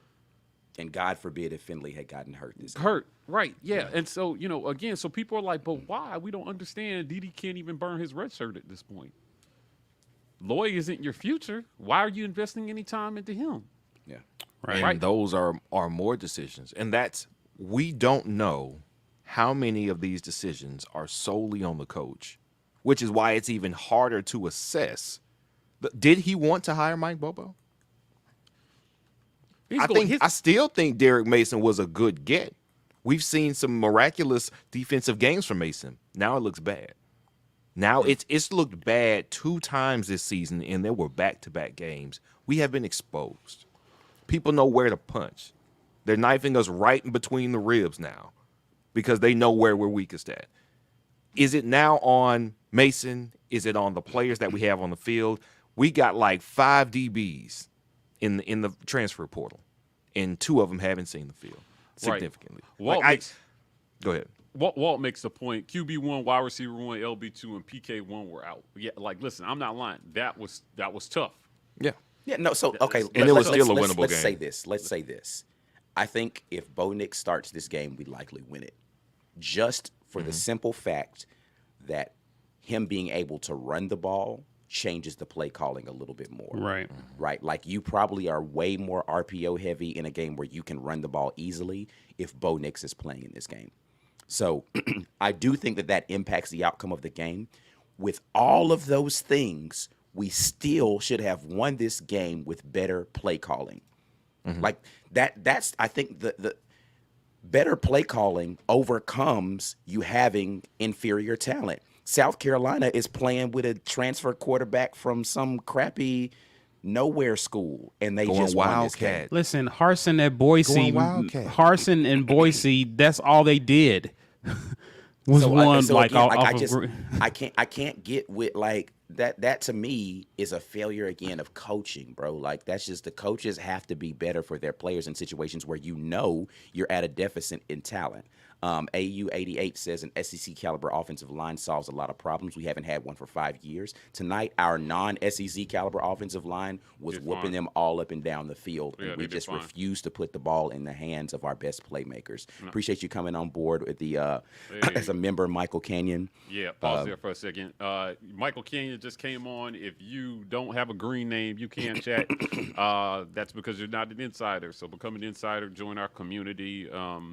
I think you're definitely going to enjoy being a part of this community during Iron Bowl week. So this is our woo-saw session here after what we just watched. This is a great question. My bad, Mike. No, go ahead. Now I was going to say this is a great question. Do we think that he's lost the team? We'll find out next week. If they come out and they play inspired against Alabama, then there's a chance that he could win that locker room back. But again, from the facial expressions of people like Tank Bigsby, from some of the wide receivers who didn't get a single snap in this game, right? Like I don't think Capers touched the field. Did Capers touch the field in this one? Yeah. I don't even think Capers touched the field in this game. Landon Yeah. King was in there for 1 snap that I saw. Malcolm Johnson Jr. I think might have been in there for 2. He got 1 reception in this game. Yeah. Like I just and again, this is not an indictment on the wide receiver core, right? No. Because I think Javarius Johnson played a good game. He had the 1 drop on First throw of the play of the game. First throw. But outside of that, I don't have an issue with how he played. It's interesting that the tight ends did not make more of an impact on this game. Like I think that TJ, and we'll get into this more on Monday when we watch the film as to whether or not he had a little tunnel vision when it comes to stuff that was breaking open over the middle of the field. But Shedrick Jackson again had a great game. Where's Landon King? Did I miss something from the super chat here from Bryant Harris? Yeah, I mean he was out there. He was out there for one play for sure that I saw, but didn't get any targets this game. Yeah, I don't know, man. I just again, this is Tony Baker. If we just run the ball downhill at them, we wear them out. Bobo's making the thought process way too hard. This is all I'm saying. Is Yeah. in a game again. I will say this again. I said this earlier, and I said pregame we win if we can get over 150 yards rushing. I still think that was the key to this game because there's no reason why if Tank Bigsby can rush for over 150 yards, that you're not able to continue running the ball with him. He could have got 200 without breaking a sweat tonight. We could have run the ball for probably 300 yards if we decided we were going to put the ball in the hands of our running backs tonight. I just don't get it. I just don't get that. Sunshine Pump here from Jacob. Shed has progressed. Listen, I said this in our private chat. Shed has made He did make a guy miss an open field. Yeah. I said, man, maybe Shed listens to the War Report, man, because he actually is out here trying to catch with his hands and everything, bro. My biggest praise for TJ tonight was he was super accurate on his short to intermediate throws. Yeah, he was good. I mean, he was pinpoint accurate, and so for a guy he missed like maybe Shed, one low. Yeah, One low, no, it was too low. It was two. One was around the line of scrimmage, and one was maybe 6 yards upfield. But the lateral throws were on point. It gave guys a chance to catch and make a play after, including that one to Shed. I thought that he excelled at that. I thought we could have leaned into those throws a little bit more since he was making them, and they weren't really stopping them either. So, balance for the sake of balance does no good if you're disrupting the flow of your offense, trying to be balanced. It didn't make any sense. Lean into the run a little bit more. I'm not in favor of Tank getting any more carries than he got because I think we have other running backs that could have toted the rock more tonight. Agreed. Yeah. Right? Yeah, there's no reason. Even if Tank is tired, right? You pull him out of the game and you throw another running back in. Yeah, well, we've proven we can run the lot. ball. We've proven we can run the ball, and we got running backs. So it doesn't have to be Tank or nothing. You just give the ball to the next man up. Yeah, I don't know, man. Let's see. I just saw something. Oh, yeah, this was a War Damn ATL. That's the one I wanted to get to. Bobo wants the QB to be the star of the offense when our best players on the field are the running backs. Yeah. I think Bobo is just too committed to the idea that he has to be balanced. And I just think you throw balance out of the window and go with what's working. Again, I gave Bobo too much credit for his ability to put the ball in the hands of playmakers, and he has shown me that that's not actually what he's committed to. He's just committed to whatever he decided before the game he was going to do. He's just going to keep doing it. Jazzy Joe says Harsin will elevate wide receiver coach to OC next year. He was a Boise OC. Listen, but again, are we going to fire Mike Bobo and then pay him a bunch of money? He's making $1 million this year, right? I can't believe they are paying Mike Bobo $1 million. 1.3 to be exact. How many years? He didn't even have a that? job. He South Carolina, that staff was dissolved. It's like me taking somebody off the street and say, hey, man, you want a job? Yeah. I'm asking, what do you do? I do this. Okay, well, I'm going to pay you more than I've ever paid anybody to do this job. Yeah. Why not? I think it was a package deal with him and Will Friend. Again, there's a lot of things that I do, as we start to get into the politics of SEC football, specifically at Auburn, I do think a portion of this has to do, like the hiring that he had to do. I'm going to have to say, yeah, he probably got his hand forced on some of those hires to say, no, you need an SEC guy in here for this.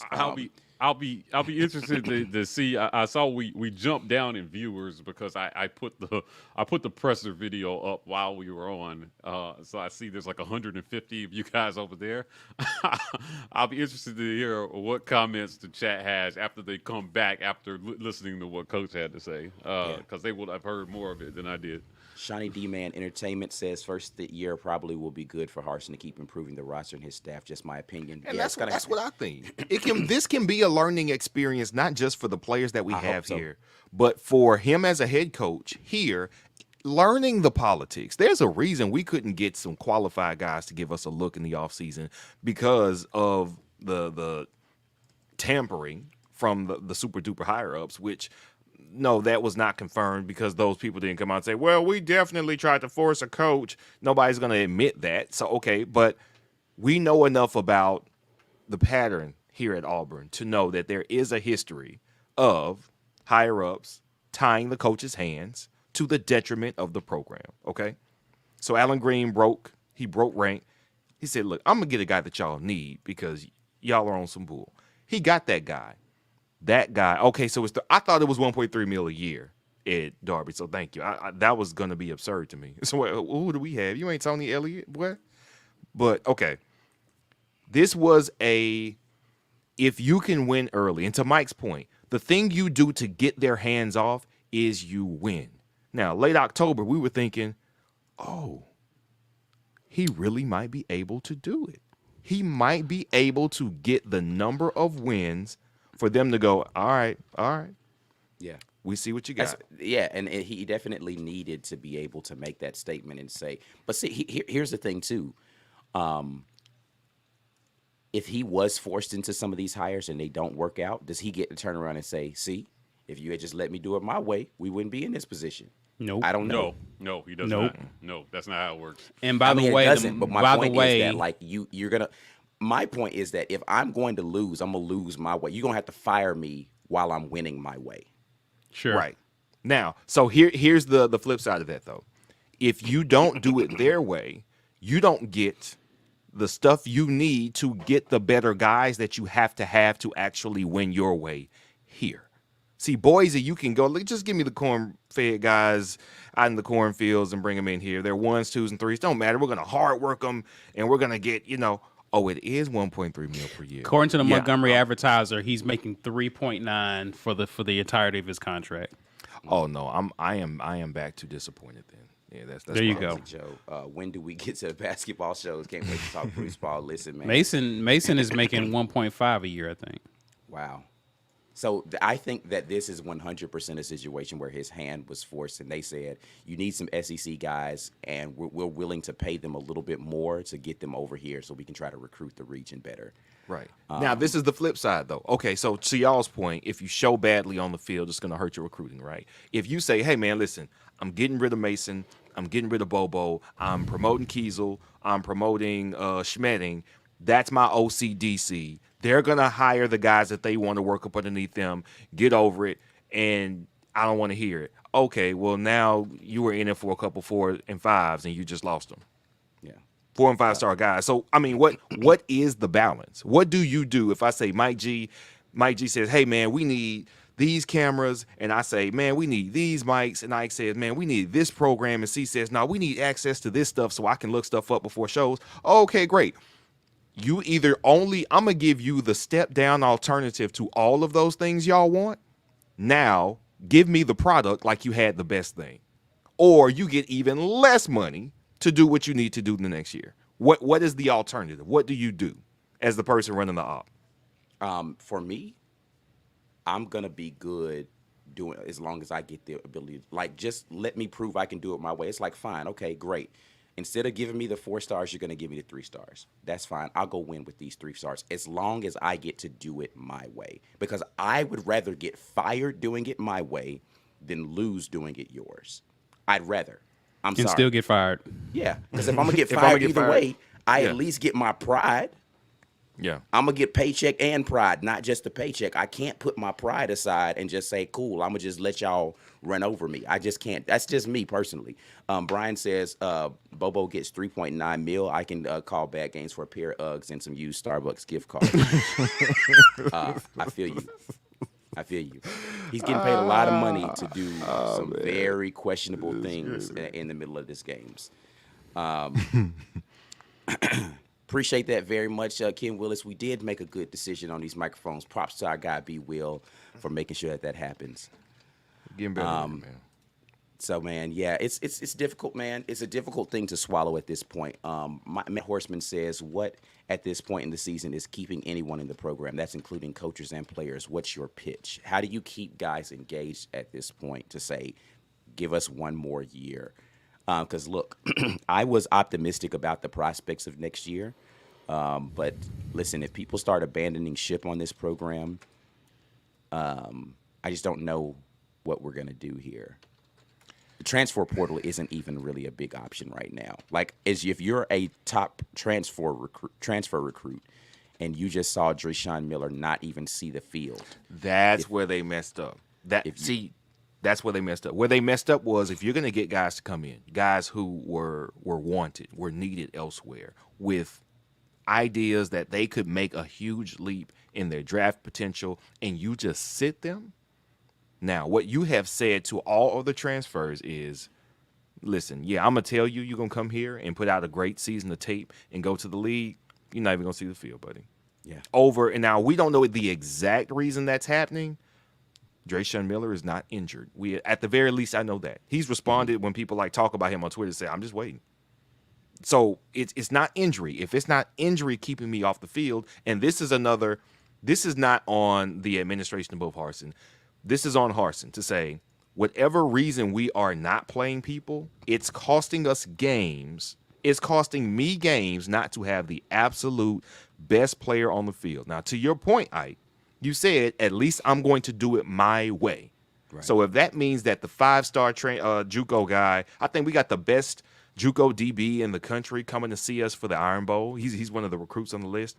Mm-hmm. If he comes here, he said, hey, man, I need you to do this, practice like this, study like this, show up for this. And he goes, hey, man, listen, I just came here to play ball. All right, where you sitting? So are you committed to your 3-star cornerback instead of that JUCO DB and let them go out there and get burned for a season? You might not have another season to say, hey, let's try this again next year with some different transfer guys. What do you do if your methodology is not working and it's losing you games? 1 year I can see, okay, yeah, I'm willing to chalk up 1 year to I'm going to learn this. My guys are going to learn this. I'm going to make better coaching decisions, better coaching hires, and better recruiting next year. Not recruiting according to stars, recruiting according to the guys I want to see out there, because all of this is going to go through me anyway. So if it's going to rest on me, I'm going to make my decisions. But you lose. That's where we're at. We're at a decision, at a point where he could live and die by his decisions and lose, and we are worse for it. Or he could do exactly what everybody above him wants him to do and lose. Yeah. That's depressing. Now y'all won. I'm depressed. Wow. See, y'all won. That's what y'all wanted. This is the problem, right? Scholarship donor in the past, but now I'm done with this crap. I'll just give more money to Bruce. Yeah, I'm telling you, it is one of those things where, again, why it matters is hope. And, the Iron Bowl ticket prices went down probably just a little bit for next week. Because who wants people are probably just giving their tickets away. They're who wants to go watch a game, potentially in the freezing cold, depending on how the weather is, where you can assume the outcome. You're not going to see anything special, right? It's just one of those things where I'm like, if you're going to make the decisions that this coaching staff is making, it has to produce better results. For sure. So can you grab the super chat right here? Because this is kind of let me grab this real quick because we were on the subject of transfers. Marcus Harris, Tony Fair, and Leota playing big time, so maybe the practice they are playing well. Yeah, they are. I don't disagree. I just think that the non-explanation of stuff to me is just frustrating. Here we go with especially where you could use that talent. I enjoy your show. I agree. We continue to leave talent on the bench. Talent will eventually leave. Number 17, Kenyon. Are you related to him, or is this just a coincidence that you love the guy because you got the same last name? Hey, it's truth either way. All right. Kenyon's dad, is that you? Right. So listen, I don't understand it. Listen, if I understood it, then I would have an explanation for it a long time before now. I've heard what the coaches said about people not being good at practice or blah blah blah, but I just listen, man. When you're in a game and you need some big catches, you got to have a big play receiver, and he just seems to be that guy. Yeah, yeah. I mean, it's the talent, it's the choices that you're making versus the results it's producing. Mm-hmm. Yeah. That's making people question, right? So there was one pompous ass who will remain nameless that challenged me on, hey, this question about people who we put in the game, right? And the question was, you think that the coaches are purposefully playing the worst players? I'm like, I don't think they're purposefully doing anything. My point is that sometimes coaches get it wrong, so the questions that we have are fair. And that's not us pretending to know more than the coaches. Yeah. But based on the results, they themselves are bringing those decisions into question. It's not just at quarterback, though. Everybody gets hyper-focused in on the quarterback position. But this is something that is pervasive through this whole first year in almost every single position group, where the results have been underwhelming, but there's supposedly talent behind them, and we're hearing every excuse on the book for why the talent behind them is not on the field. Listen, guys, I know it's silly to say it, but like Ben Patton did not have a good game. No. By no metric. For a backup kicker who you rarely get your shot as a backup kicker. Right. Right? In this kind of situation where the starter is got eligibility left, is in season where you get a shot, he blew it. Yeah. And that just has to be said. He blew it. And there are other guys who have been given the shot that blew it.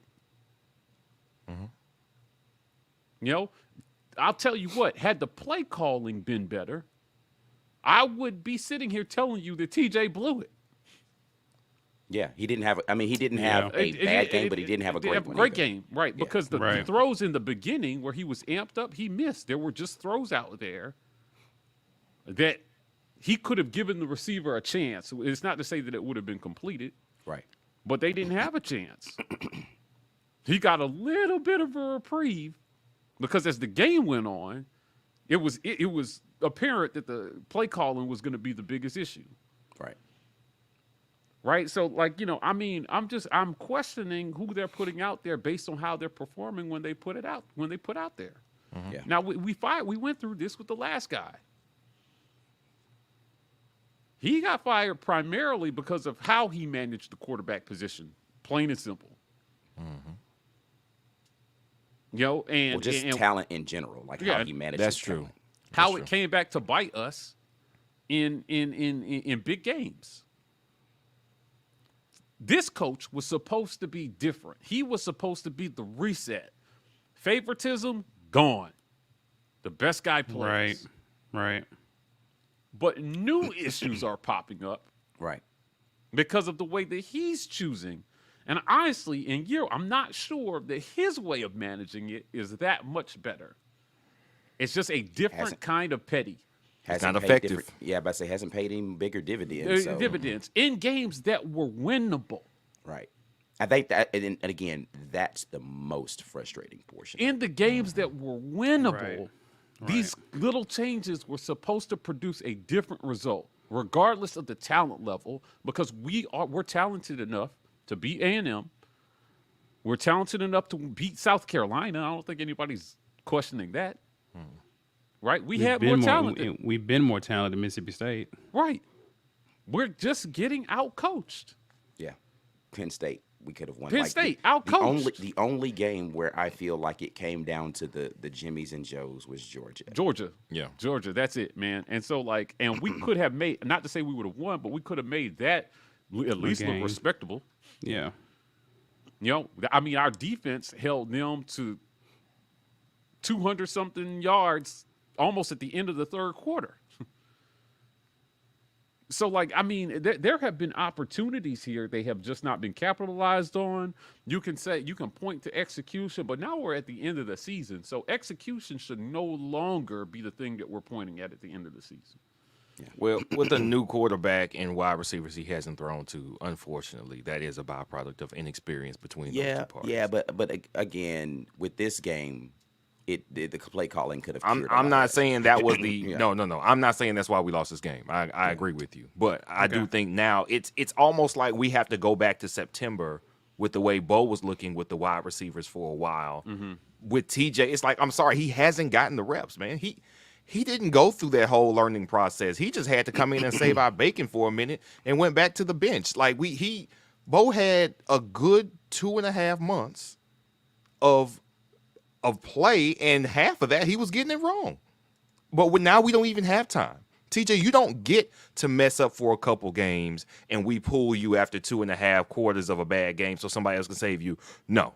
You got to come in and at least be decent, and everybody else has to be good for us to win a game. Yeah. And it's just a different situation.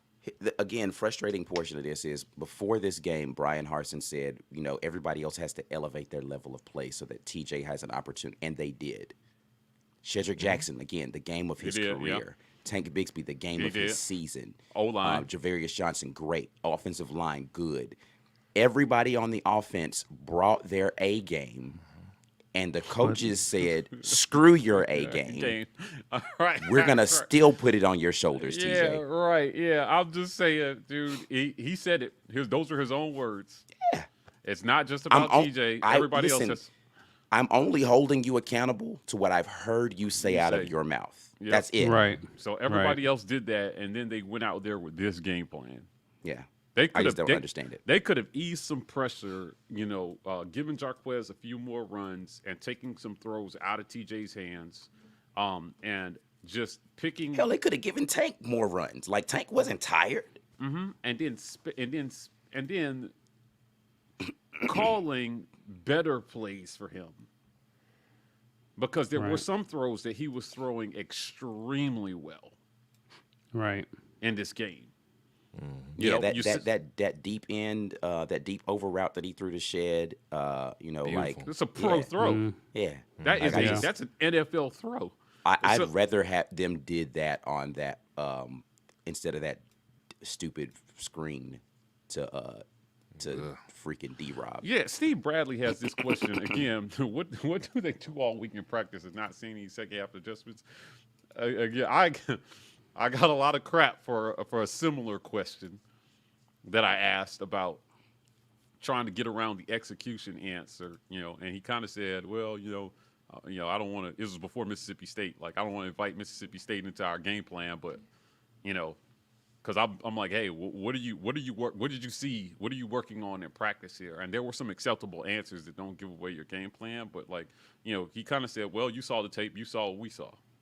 And I'm like, actually, Coach, I don't know if you saw what I saw. I'm assuming you did. Yeah, I'm assuming you did. But I'm that's trusting why that. I'm hoping that you did. Yeah, that's why I'm asking you. Did you see the same thing I saw with the receivers and in the run game and the defense? Because it seems like they're calling plays in a manner that we're not seeing the same things. Yeah. So again, I'm not proclaiming. None of us are proclaiming to know more than the coaches. Man, we're frustrated fans today in the aftermath of that game because we lost to a team we had no business losing to. Yeah. And if you're a fan and you're not upset about what you just saw, I don't know what to say about that. Like that was upset. That performance was upsetting. It's clear you guys are upset because we're still almost 600 strong an hour and a half after the game time. Ben Bloodsworth says, what's wild is that we could beat Bama next week and it's game on again for recruiting and morale. Absolutely. Yeah, I think that is a big boost, but there's still problems that we've got to address, and we just hope there's not a mass exodus. I love y'all's optimism. I think that's great. Michael Canyon says, honestly, that is my son, and you cannot tell me some of these guys are better in practice when he's performing in the game. Is that his dad for real? Yep. That's what he just said. Wow. Hey, listen. First of all, welcome. Come on in. I will tell you that without naming them, our show has been a pretty popular place for parents. For parents, yeah. Parents seem to enjoy the show quite a bit. So if we're not getting catfish and that actually is Kenyon's dad, like I asked, I don't know if you remember, but I asked some questions specifically about why we weren't seeing Kenyon in these press conferences. Yeah. Mm-hmm. And listen, I thought this was going to be the year that Kenyon was going to be our breakout star. I mean, if you're going by the spring game, you would think that because he was one of the featured receivers who was getting burned. Yeah, and I just had this question like, hey, after Georgia State, when TJ led the game-winning drive, I saw Elijah make a catch that I've seen nobody make all year. Yeah. TJ Yeah. rolling out to his right, Yeah. laser, and then Canyon does the ballerina That was a double beautiful toe tap catch. NFL catch you have to make, total body control. Again, it was an NFL catch, and I'm like, right. So with losing to Georgia State wasn't acceptable, so you got him off the bench. That was the loss you couldn't explain, Right. and Right. suddenly the talent you could get it off the bench for that game. And then the next week versus LSU, you send them all to the bench. And it takes a miracle game from Bo to pull that one out against one of the worst pass defenses in our league. And we still weren't great through the air. Yep. And I just had my questions. I'm just like, guys, this is why I could not get excited after LSU, because it felt like we were going to be here based on what I saw.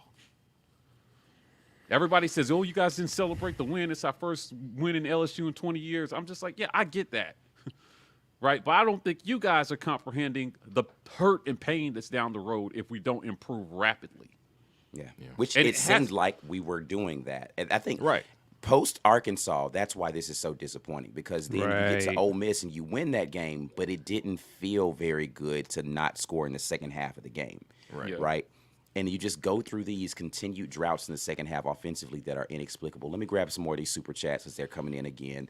Alabama Prep, Auburn fans should get ready for some lean times ahead. I'm hoping that's not true, but, listen, there's no way to predict that going forward for right now. Another super chat from J-Dog. Appreciate that super chat. I'll try to see if I can find the comment that you were trying to get us to highlight on that. But, yeah, listen, man, I just don't know, man. Valiant Hermes makes an appeal to Canyon's dad and says, don't let your son transfer, please. Listen, Hey, listen. Shedrick Jackson, who has been a very prime target, will not be here next year unless he takes a COVID year for some reason. D-Rob will be gone. D-Rob's going to be gone. There's going to be balls to go around, pause. For sure. But Not unless they throwing them, not unless they throwing them to the sideline. Right? Like, so, and here's what I would say, right? Because these coaches get to make whatever decisions they're going to make. And they get to do a bad job and get fired and then walk away with millions. Right. Meanwhile, some kid is not getting to live out their dream because you didn't recognize their talent or you didn't put them in the game for some petty reason. didn't put them Right. in a position to be To successful. successful. The hell with that. And this is where, if you've watched this and you know how I feel about coaches and the millions they make, when their only job is to put kids in the best position they can to be able to live out their dreams, such a small percentage of them make it anyway. Right. It's a really hard thing to do. And they out here trying to overcome grown men with political agendas, playing favorites, everything but putting the best guy on the field. And I just do not understand. I mean, I don't understand that, because the competitor in you should want to win. This guy gives me the best chance at winning. Screw all that. I'm putting you in because I want to win. But obviously, it's not. It can't be about that, because you're not putting your best guys on the field. Yeah, listen. And listen, I understand the culture reset that Harson's trying to do, and I'm definitely not against him trying to instill a culture that says if you don't work hard Sunday through Friday, you won't see the field on Saturday. I definitely get that, but I don't get it at the cost of us winning. Right. Or, you know what? If you want that, that's a part of coaching too. Right. How do I motivate kids to do what I'm asking Right. them to do? Right. Rather than just saying this kid isn't doing what I'm asking him to do, so Right. screw And so him. He this- stays on this the is- bench.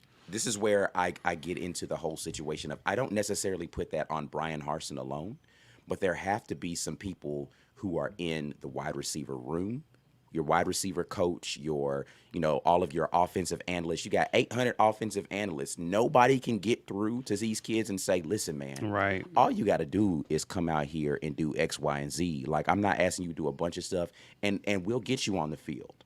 Right. How difficult is that to pull a kid aside and say that?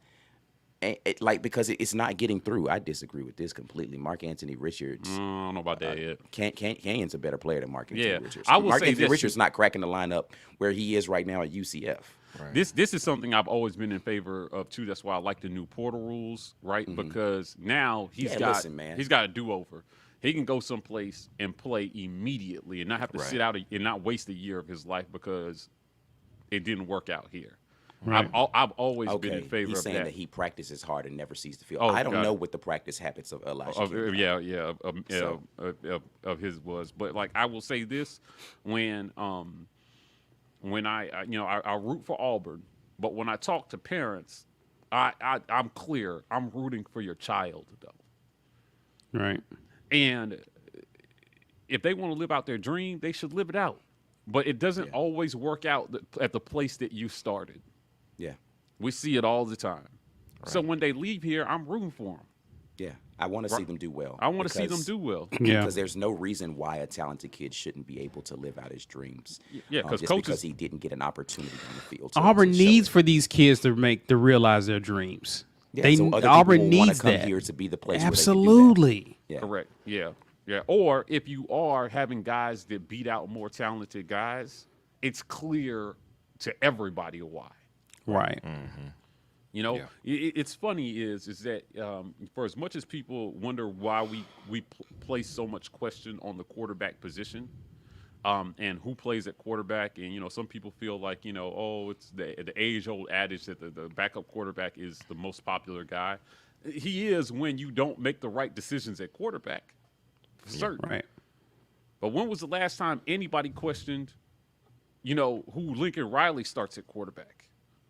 Oh, well, this year. You may have did it this year, but other than that, he- But yanked he guy. made the change. But he made the change. He did. that's He true. was like, this guy's not getting it done. He's let me get done, the and other he guy made the in here. change. And then when that guy wasn't getting it done, he pulled He put him in out the of next game, guy too. to the tune of only one loss this season, having a quarterback carousel.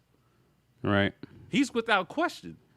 Like Same Spurrier. Spurrier was like, listen, son, you're going to do what I tell you to do. As the quarterback, Oh yeah, no. that's So important. Spur Or, will no, sit you ain't doing down it. Come in out. a minute. Nope. He'll come sit out. you down in a hot second. right, or Ohio State dude, Ryan Day. Ryan Day. Right? I mean, again, the success at that position kind of puts them in a spot where nobody really questions whether they got the right guy out there or not. And if they're not the right guy, you know they're going to change. He's going to change it. Yeah, they'll figure Because it out. losing is unacceptable. Right? And so that's where I hope that we get, Yeah. personally. All right, we got more super chats coming in here. Yeah. You can, J Dog, hey fam, did you guys see the report that Coach Harsin may have be up for the Washington job? I thought that was interesting. P.S. 4th and short, go to Tank. Yeah, I didn't see that. Listen, if he leaves and goes to Washington, that'd be interesting. But like, whatever. I just don't have a lot of like great stuff for Harsin today. So I'm just like, bro, you got some splaining to do. Appreciate the super chat there, HGZCAU9.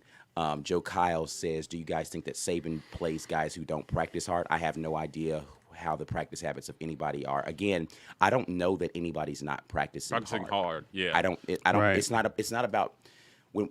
So again, we can't talk about things that people have told us because that violates Inappropriate. confidentiality Yeah. that people have placed in us. What I will say is that there are some little things that I believe are attitude issues that they don't like. And it's almost a hazing situation of like, all right, if you're not willing to do this, then you're not going to see the field. But at some point in time, you have to, again, I'm a parent, right? At some point in time, you've got to communicate more than just punishment, right? It can't just be about punishment all the time. Like there has to be a carrot and a stick, right? And I think that we're using the stick a lot, but not too much carrots are being dangled in front of these And guys. you still gotta win. Yeah. Yeah, And bottom line. that's the biggest thing. You still gotta This- win for all that of to that, work. that hard nose, that hard ass coaching stuff is great Yeah. if you get the wins. Saban Right. demands discipline, but again, Saban's he's in a different place in his coaching career. It's not the same anymore. If this was first year Saban, If you're a 5-star at Alabama and you don't play well, guess what? There's another 5-star I can replace you with. If you're a Right. 5-star at Auburn, I don't have a 5-star sitting behind you. So it's different. Like the competition is different at that school. So he can afford to say, "Oh, you ain't playing hard. Great. I just put this other dude in the game. He's Yeah. just as good as you, His as far as five- I'm concerned." His 5 stars don't normally bust though. I mean, if you come to Alabama 5-star, you're leaving a first or second round draft pick 9 times out of 10. They got a corner right now that's been getting burned every game he's Well, he out said there. 9 times out of 10. 9 times out of That- 10. Yeah, I'm not saying mean, they never bust because yeah. you always have kids that bust no matter Yeah. what. I'm just saying, again, nobody really questions his process because Because it's Because work. results. they win. But Yeah. but Saban is not the only place where that's happening too. For the most part, Right. Nobody's really questioned what Dawe has done over the last 5 or 6 years. Right, it's produced enough championships and enough opportunities at championships that when But- he starts a guy, it is what it is. We're starting to see, though, it may be the talent and not the coach in Clemson. Correct, right? Because they finally Of course. got to a place where They had a missed hell on of a run. quarterback. Yeah, they they missed had a on hell a of quarterback for the first time in a very long time, and Yeah. you see what happened. and it's showing And up. they don't right? have a great running back either. So Right. I just think Harsin, if I were in his shoes, because you have not earned that, I'm playing the best guys. Yeah. Right, I'm playing the best guys, and then to Ike's point about the carrot and the stick. I forgot how you said it, but like I just feel like if I have a guy who is not doing what I need them to do in practice, the message is, son, I want to play you. Right. Right? Here's how you see the field. Right. And then you put it, and then you outline for that player exactly what it is they need Communication. Yeah. Tomorrow, when you come out here on this practice field, I need to see you doing X, Y, to and do. Y Z. and Z, right? And then it is truly up to the player whether they choose to do the things that you have clearly outlined Right. or not. Oh, okay, so in that instance, you would be taking a player off of the field who also did everything the coaches have asked him But to do. he's a right? better But player. he's a though. better It player, doesn't matter. though. So, It like, doesn't once matter. the So if they effort both- level is equal, then I get to play the guy who's good. Go good. Yeah, that's it. You have no reason for not playing him because he's now doing I agree. everything you're asking him to do. I agree, but if you're saying a guy has been completely bought in since the spring, and one guy who is not the more effort player in practice buys in late October, and you're going to tell your spring buy-in guy, hey, Yes. half Yes, your reps are going yes, to go. Yes. absolutely. Because Yeah. I got to win football games. Is there a Yeah. reason why a true freshman is starting for Auburn right now in basketball? And out there Oh, going through yeah. his lumps. Yeah. Right. Yeah. But like there's people who've been putting in work. What's his name? Williams? What's the kid's name? Jalen Williams? On the Jalen bench? Williams. Jalen Williams been at Auburn for a couple of years now, putting in work for a couple of years. He's not starting at Auburn for on the basketball team. A guy fresh off the road from the high school is out there hooping. Why? Now, do we also acknowledge that basketball is a different monster as far as talent? One man can raise the level of the entire team 100%. significantly. Like that's But a major difference. I argue in the wide receiver room, one ethereal talent changes your entire complexion on your passing game. If It you've can. got a It definitely guy can. who I know it's fourth and whatever the crap thing that they threw to D-Rob today, it's fourth in that, and I got a guy who, if I give him a 50-50 ball, he can go up there and get it. The defense has to say to themselves, okay, we need to stop this one. It changes the entire complexion of what that play call is, because now the defense is tilting to one direction. They're going to try to go stop that guy. Now the rest of the guys become more dangerous because we have to stop this one dude. And if you don't, he's going to burn you. Yeah, Kenya could have changed the whole outlook of the season.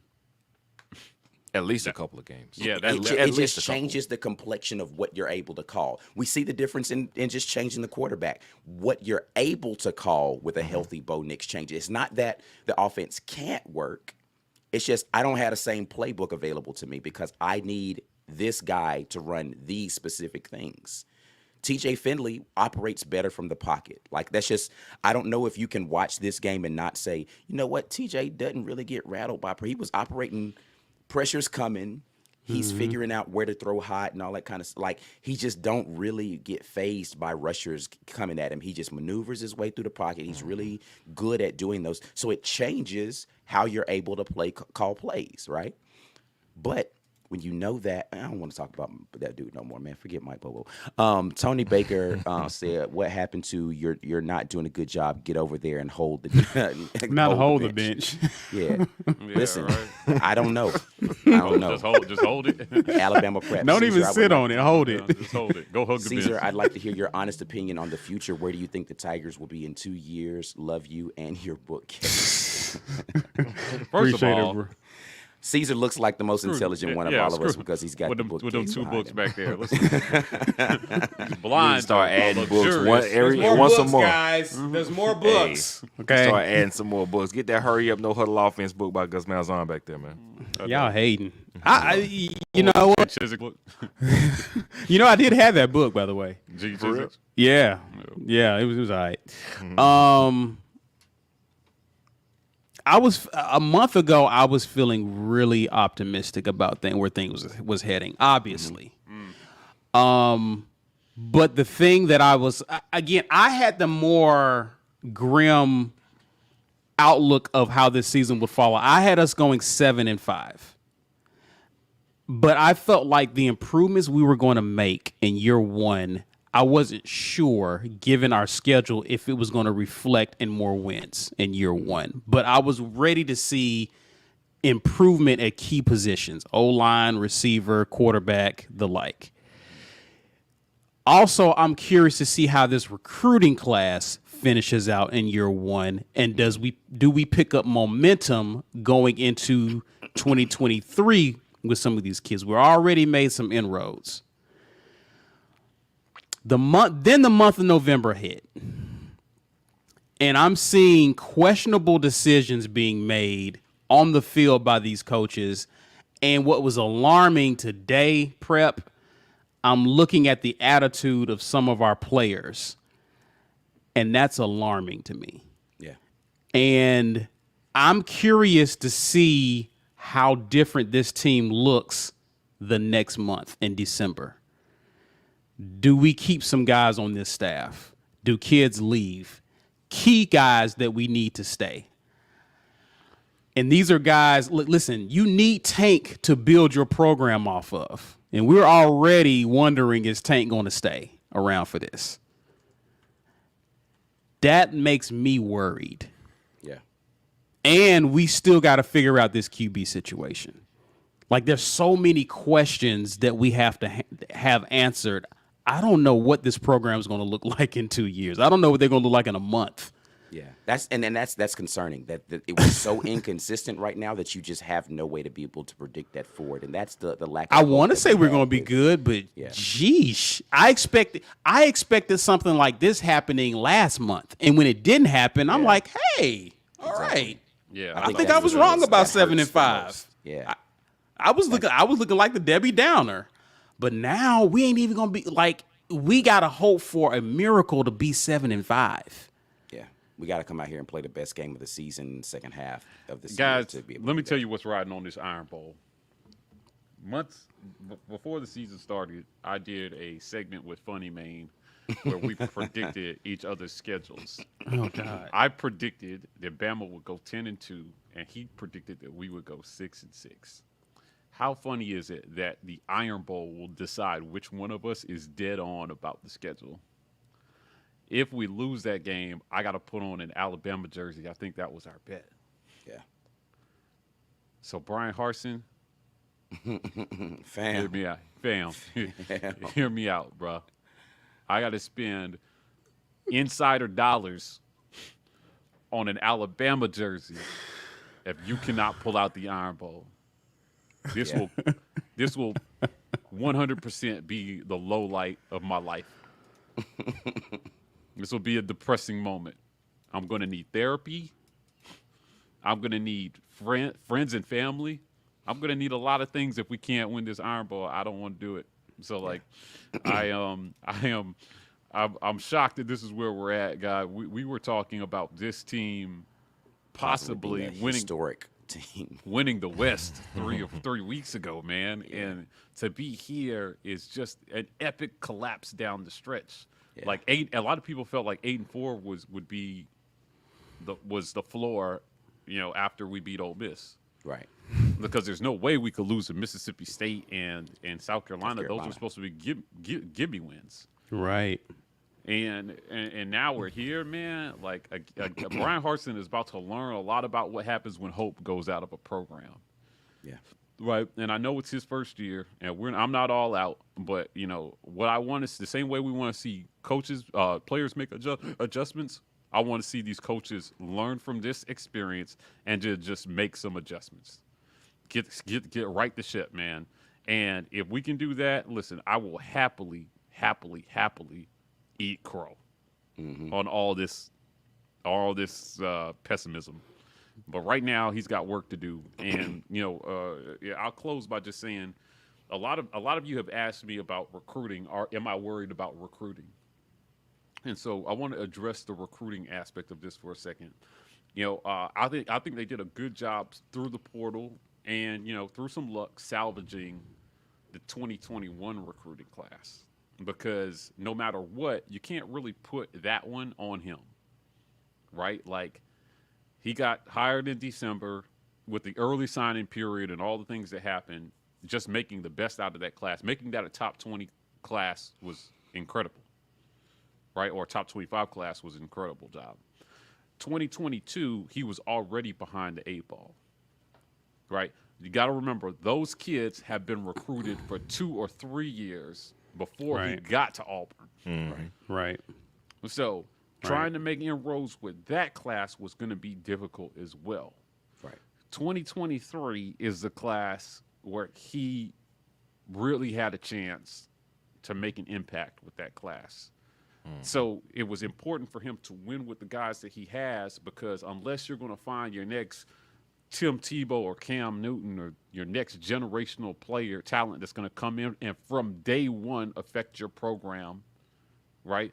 Players like Cam are like worth plus 3-4 wins a year just by themselves.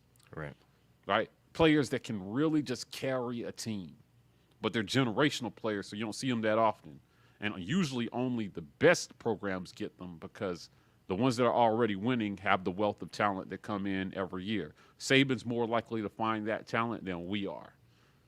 Right? We lucked up when we got Cam. Remember, he went to Florida first.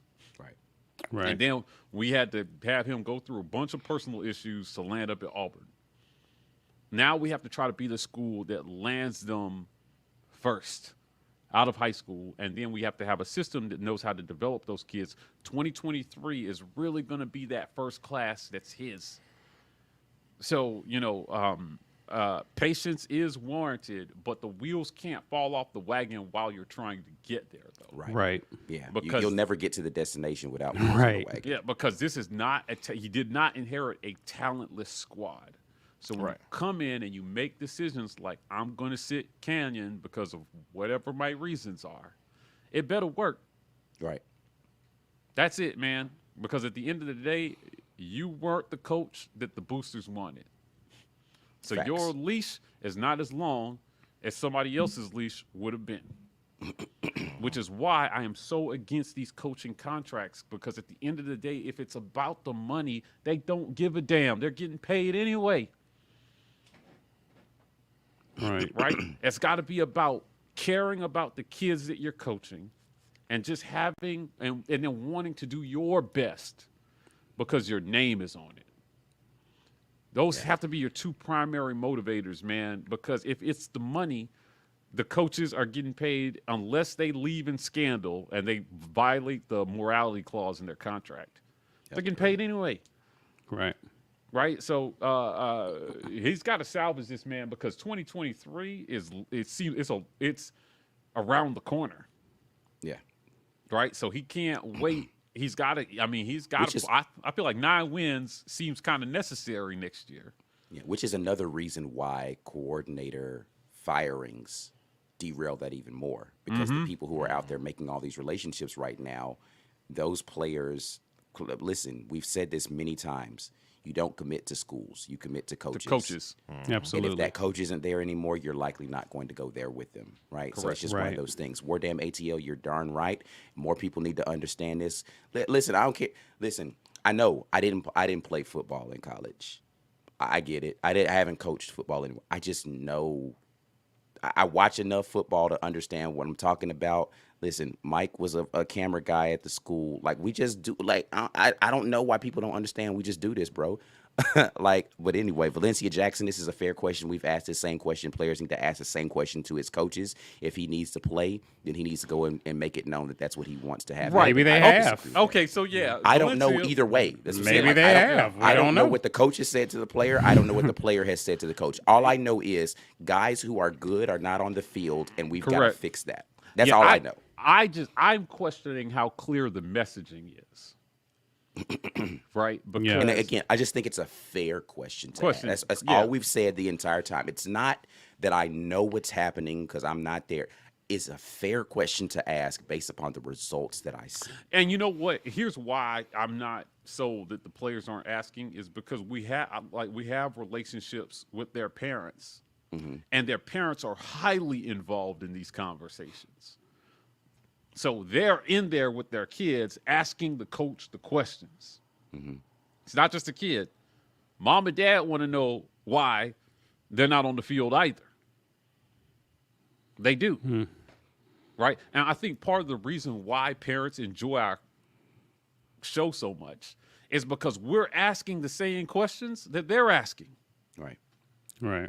about their kids. But let's be fair. If I was the coach, I don't really want to hear from you, for the parent. Like, I don't want to hear you trying to come in here and tell me you should be All right. playing my son. Do a better Like, I don't- job then. And you want to hear from me. I feel you 100%, but I'm not saying. I'm saying that the player needs to have that. I'm agreeing with what she was saying right there. Another super chat here. Matt Horseman says, "Hate to say it, but the better contrast. Look at South Carolina, first year coach, same record. Who's more optimistic? Which program are you more optimistic about?" Yeah. Yeah, I mean, Well, okay, in fairness, Vanderbilt, Missouri, and a terrible Florida team. We don't have 3 layovers over But here. yeah, but the optimism about the energy, like we just heard the South Carolina guy talk about how they're winning recruiting battles against Clemson now in state. yeah, right. Right. It's just a different energy. Like, and that energy translates to how it's going to look in the future between what people are willing to put up from booster money to how the conversations go with kids in the future. Like, everyone, how you perform on the field impacts more than your record. It just does. Agreed. Not just Agreed. not just winning games. Because again, Gus Malzahn had a winning record. I didn't feel good about the direction of the program, though. No. We needed bad calls to win games with Gus. Yeah, it's just We and- could and- 4 and- and 6 was honestly what that last season Yeah, last really season looked like. could have been disastrous. Yeah. And again, the direction of the program. So it's like I just don't get caught up on wins and losses. I get it caught up on how we perform in games. And how we've performed in these last couple of games has been unacceptable from a fan standpoint. Right. And it should be unacceptable from coaches. Erica, to answer your question, 3 to 5 years. it's I know for your coordinators for sure. Mason is 2 years. We got him for 2 years, 1.5 mil. Bobo is 3 years, 1.3. And then Harsin, I think, has a 5-year contract. Yeah. Yeah, so we have some work to do.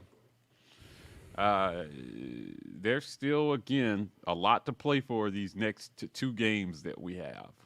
So the Iron Bowl is not a meaningless game, although some of the hope has gone out of it. And it seems like, based on how we finished the season, who's at the bottom of our side of the conference? Vanderbilt? Our side of the side? conference. Yeah. Who's at the bottom of the West? Of the West, Might- not is it Vanderbilt. LSU. It's LSU. LSU? Yeah. Like they're the worst team in Yeah. the West? Yeah. Yeah, this year they Yeah, are. right. Yeah. This LSU year and they are. Arkansas were the only teams that were below us, I think, in the rankings right now. Okay, yeah. I It's feel LSU. It's LSU. every other team other than them has more momentum going into this final week than we do. Yeah. For sure. That's a crazy statement to make, right? I feel like everybody has got some kind of momentum going. There's something to look at, and you're right. Oh, my goodness. Now, I would like to highlight how difficult our division was this year. Yeah. It was Listen, it's a tough job. Harsin was has hard. an extremely tough job. It was hard. But when you've got winnable games in front of you, you've got to make the right decisions. to do Auburn, that. this season has He's been not trash. wrong. Yeah, He's like, not wrong.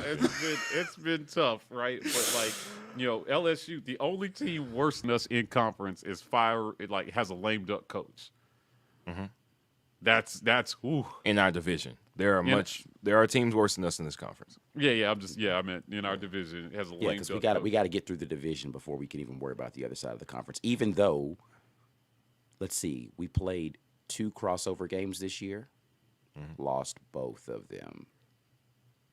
Yeah, South Carolina and Georgia, both L's. I'm looking at Ole Miss, Mississippi State, and Texas A&M, and based on where they started the season, they're all trending up going into the end of the season. Guys, Auburn's going to Bama's fall on And this. Arkansas. on Well, no, these A&M power was a top rankings. 10 team in the preseason. They're not trending up based on that. Well, I'm No, just saying. they're Well, the point trending is that up over the back half of the season. Right, They had to right. replace a lot, right? And so, for them to Yeah, be sitting like here they're at 8-3, they're still kind of ahead of schedule. Like they may have been ranked too high going into the season, but they didn't at fall where off Tennessee, the cliff. Look at what Tennessee's Tennessee program is really the impressive one to me this year. Yeah. Heupel Yeah. All right, we're gonna- he didn't have roots in the conference either, really. I mean, he had been in the conference a little bit, but nothing. He didn't have the roots that we had here with what was still on the staff. yeah. Hell, And Kentucky he is basically 8-3. just plugged and played. All right, I'm gonna grab this last super chat and we're gonna get out of here because we still got to get prepped for tomorrow's show. BMAC 34-420 says, "Do you think Coach Harsin will make changes on the staff to help with the obvious recruiting deficiencies?" I don't know.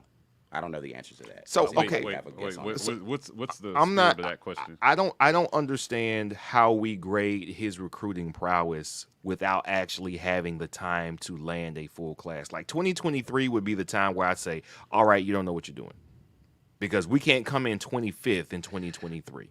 Yeah, 2022, we need to be He's- top 15. He still got a chance to land a decent class. Yeah, this it's about year. He does. it's about holding on to the kids that you were favorites for. So like hearing that Darius Clemens might go was not a good look. I don't fault him for that. That was don't a necessarily fault him super for that. win. Like, you're getting a guy to go all the way across the country when his home team, the team who is the team of his state, has been better than us consistently for a few years now. Yeah, that was a steal. Like, I don't need you to overachieve like that for somebody in the Pacific Northwest. I need you to land the 4s in our backyard who are going across state. But We he's need not the doing George that. Pickens to stay here. He's not doing that. That guy I know. that defected was the crown jewel of his recruiting class, and he defected. That's Wait, did he commit already? That's a major failure. It's almost No, he they're- hasn't, but it's they're a all matter of predicting time. him to go to I don't Oregon I don't now. really think that he was the make or break it. He like was I've he seen, was the crown jewel of this recruiting class, widely known. yeah, Byron Darius Cowell Clemens. was the crown jewel of 2015. One guy at receiver isn't going to be the biggest deal. What he needs to do is not just the biggest single splash talent. We've had single splash talent recruits that did not change the trajectory of our program. He needs to get to Ike's point. He's got to do it his way. So if it's the tight end out of Iowa, was that kid out of Iowa that we landed that committed? If it's Damari Alston, who is super psyched about being here, you need the guys who want to come here who are very good players. Jay Fair and Omari Kelly. These guys look great and they are productive and they want to be here. You need to get a roster full of guys who you picked, who you like, who love being here, and then have a go at it with those guys. I don't think it has to be 4s and big 5s. It doesn't have to be that. Defensively, it does though. Based on the decisions that he's making with the talent he already has, I think he just needs talent. Period. Right? Because I'm not confident in his ability to be able to evaluate the talent that he has and put that talent in the best position to win. Right. So I just honestly think he's trusting his coordinators too much, and he needs to get a range. more hands on, right? Yeah. And hold on to Because the guys listen, that you have. He was putting talent in position at Boise. Right now, I get it. It's not the same caliber of competition, but they're on par. It's not as if if you're getting 3 stars playing against 3 stars and you're able to get those 3 stars to beat these 3 stars, you should be able to get 5 stars to beat other 5 stars. You see what I'm saying? Like, it's not as if you're at such a huge talent deficit. You need to get back to what you do well and figure out how to translate that. Yeah, I just think with all this rigmarole with players and how players are watching this, recruits are watching this. You know, and what we do know since we've been doing this is that they all talk. Yeah. Yeah. They talk, right? Devin was telling us, you know, again when he used to host his recruits, he told people straight up, listen, if you're a receiver and you're coming to Auburn, get ready to block. They weren't telling lies to nobody, right? It was Right. amazing that we were able to get some of the guys that we did, and then when I found out how close most of that talent was to transferring or not coming here, Harson's got work to do. That's it, man. Clemens defecting was a huge loss for this, especially at a position where you need talent. It definitely hurt. And nobody definitely that hurt. they have currently in their pipeline is as talented as Clemens is. None Yeah, of but them. somebody on the roster might be, and that's where he's got to If turn it they around. stay. At, If they if they stay. if they stay, right? Because now you got 2 recruiting jobs. You got to keep the guys who you Oh, for already sure. got, Yeah. That's and what, then you got to that's- try ooh. to convince people to come to your program. You have double duty. When Right. in actuality, if you played it right, you only have to try to convince people outside of your program to come in. He can't. Right. He can't Malik Willis other position groups on this roster. We cannot have guys go elsewhere and then blow up. That's crazy. He's become a verb, but Right. go off. I mean, he just can't do that. This coach can't do that this early because those guys can play immediately and go someplace and make an immediate impact. Before, it would be a year or 2 before you hear from them because they had to sit out. Now that you could leave this spring and then go to a rival and in the fall be playing against the guy that left your program. And if he tears you up, what does that get you? That, I mean, that doesn't. It's not a good look. You know for how these embarrassing recruits. that would be.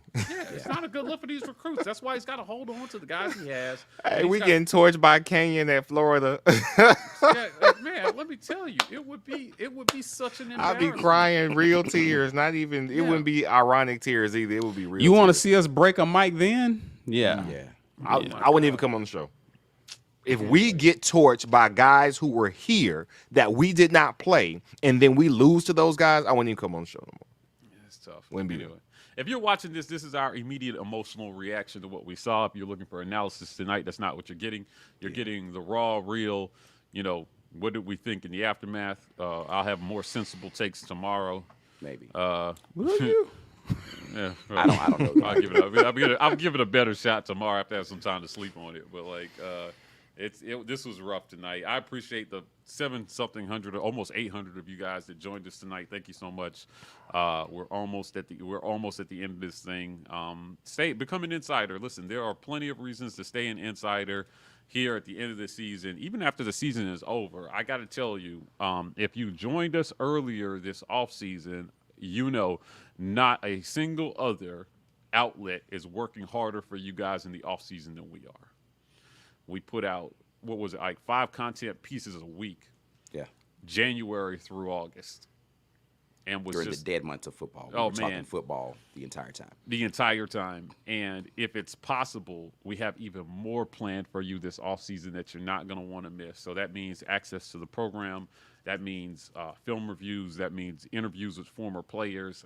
You know, the NIL rules have changed, so we may be even able to bring you guys some more interesting content with more insight. That's just real, no agendas, no bull, just football. So we want to help shorten the off season for you guys. Become an insider. The more you support, the more we can bring you guys more content. For sure. All right, man. Well, we are about to get out of here. Weekend tailgate tomorrow at 1 p.m. Central Standard Time, 2 p.m. Eastern. Until then, as always, War Eagle. Hopefully, I will have a voice by then, but we will holler at y'all tomorrow. Peace. Peace.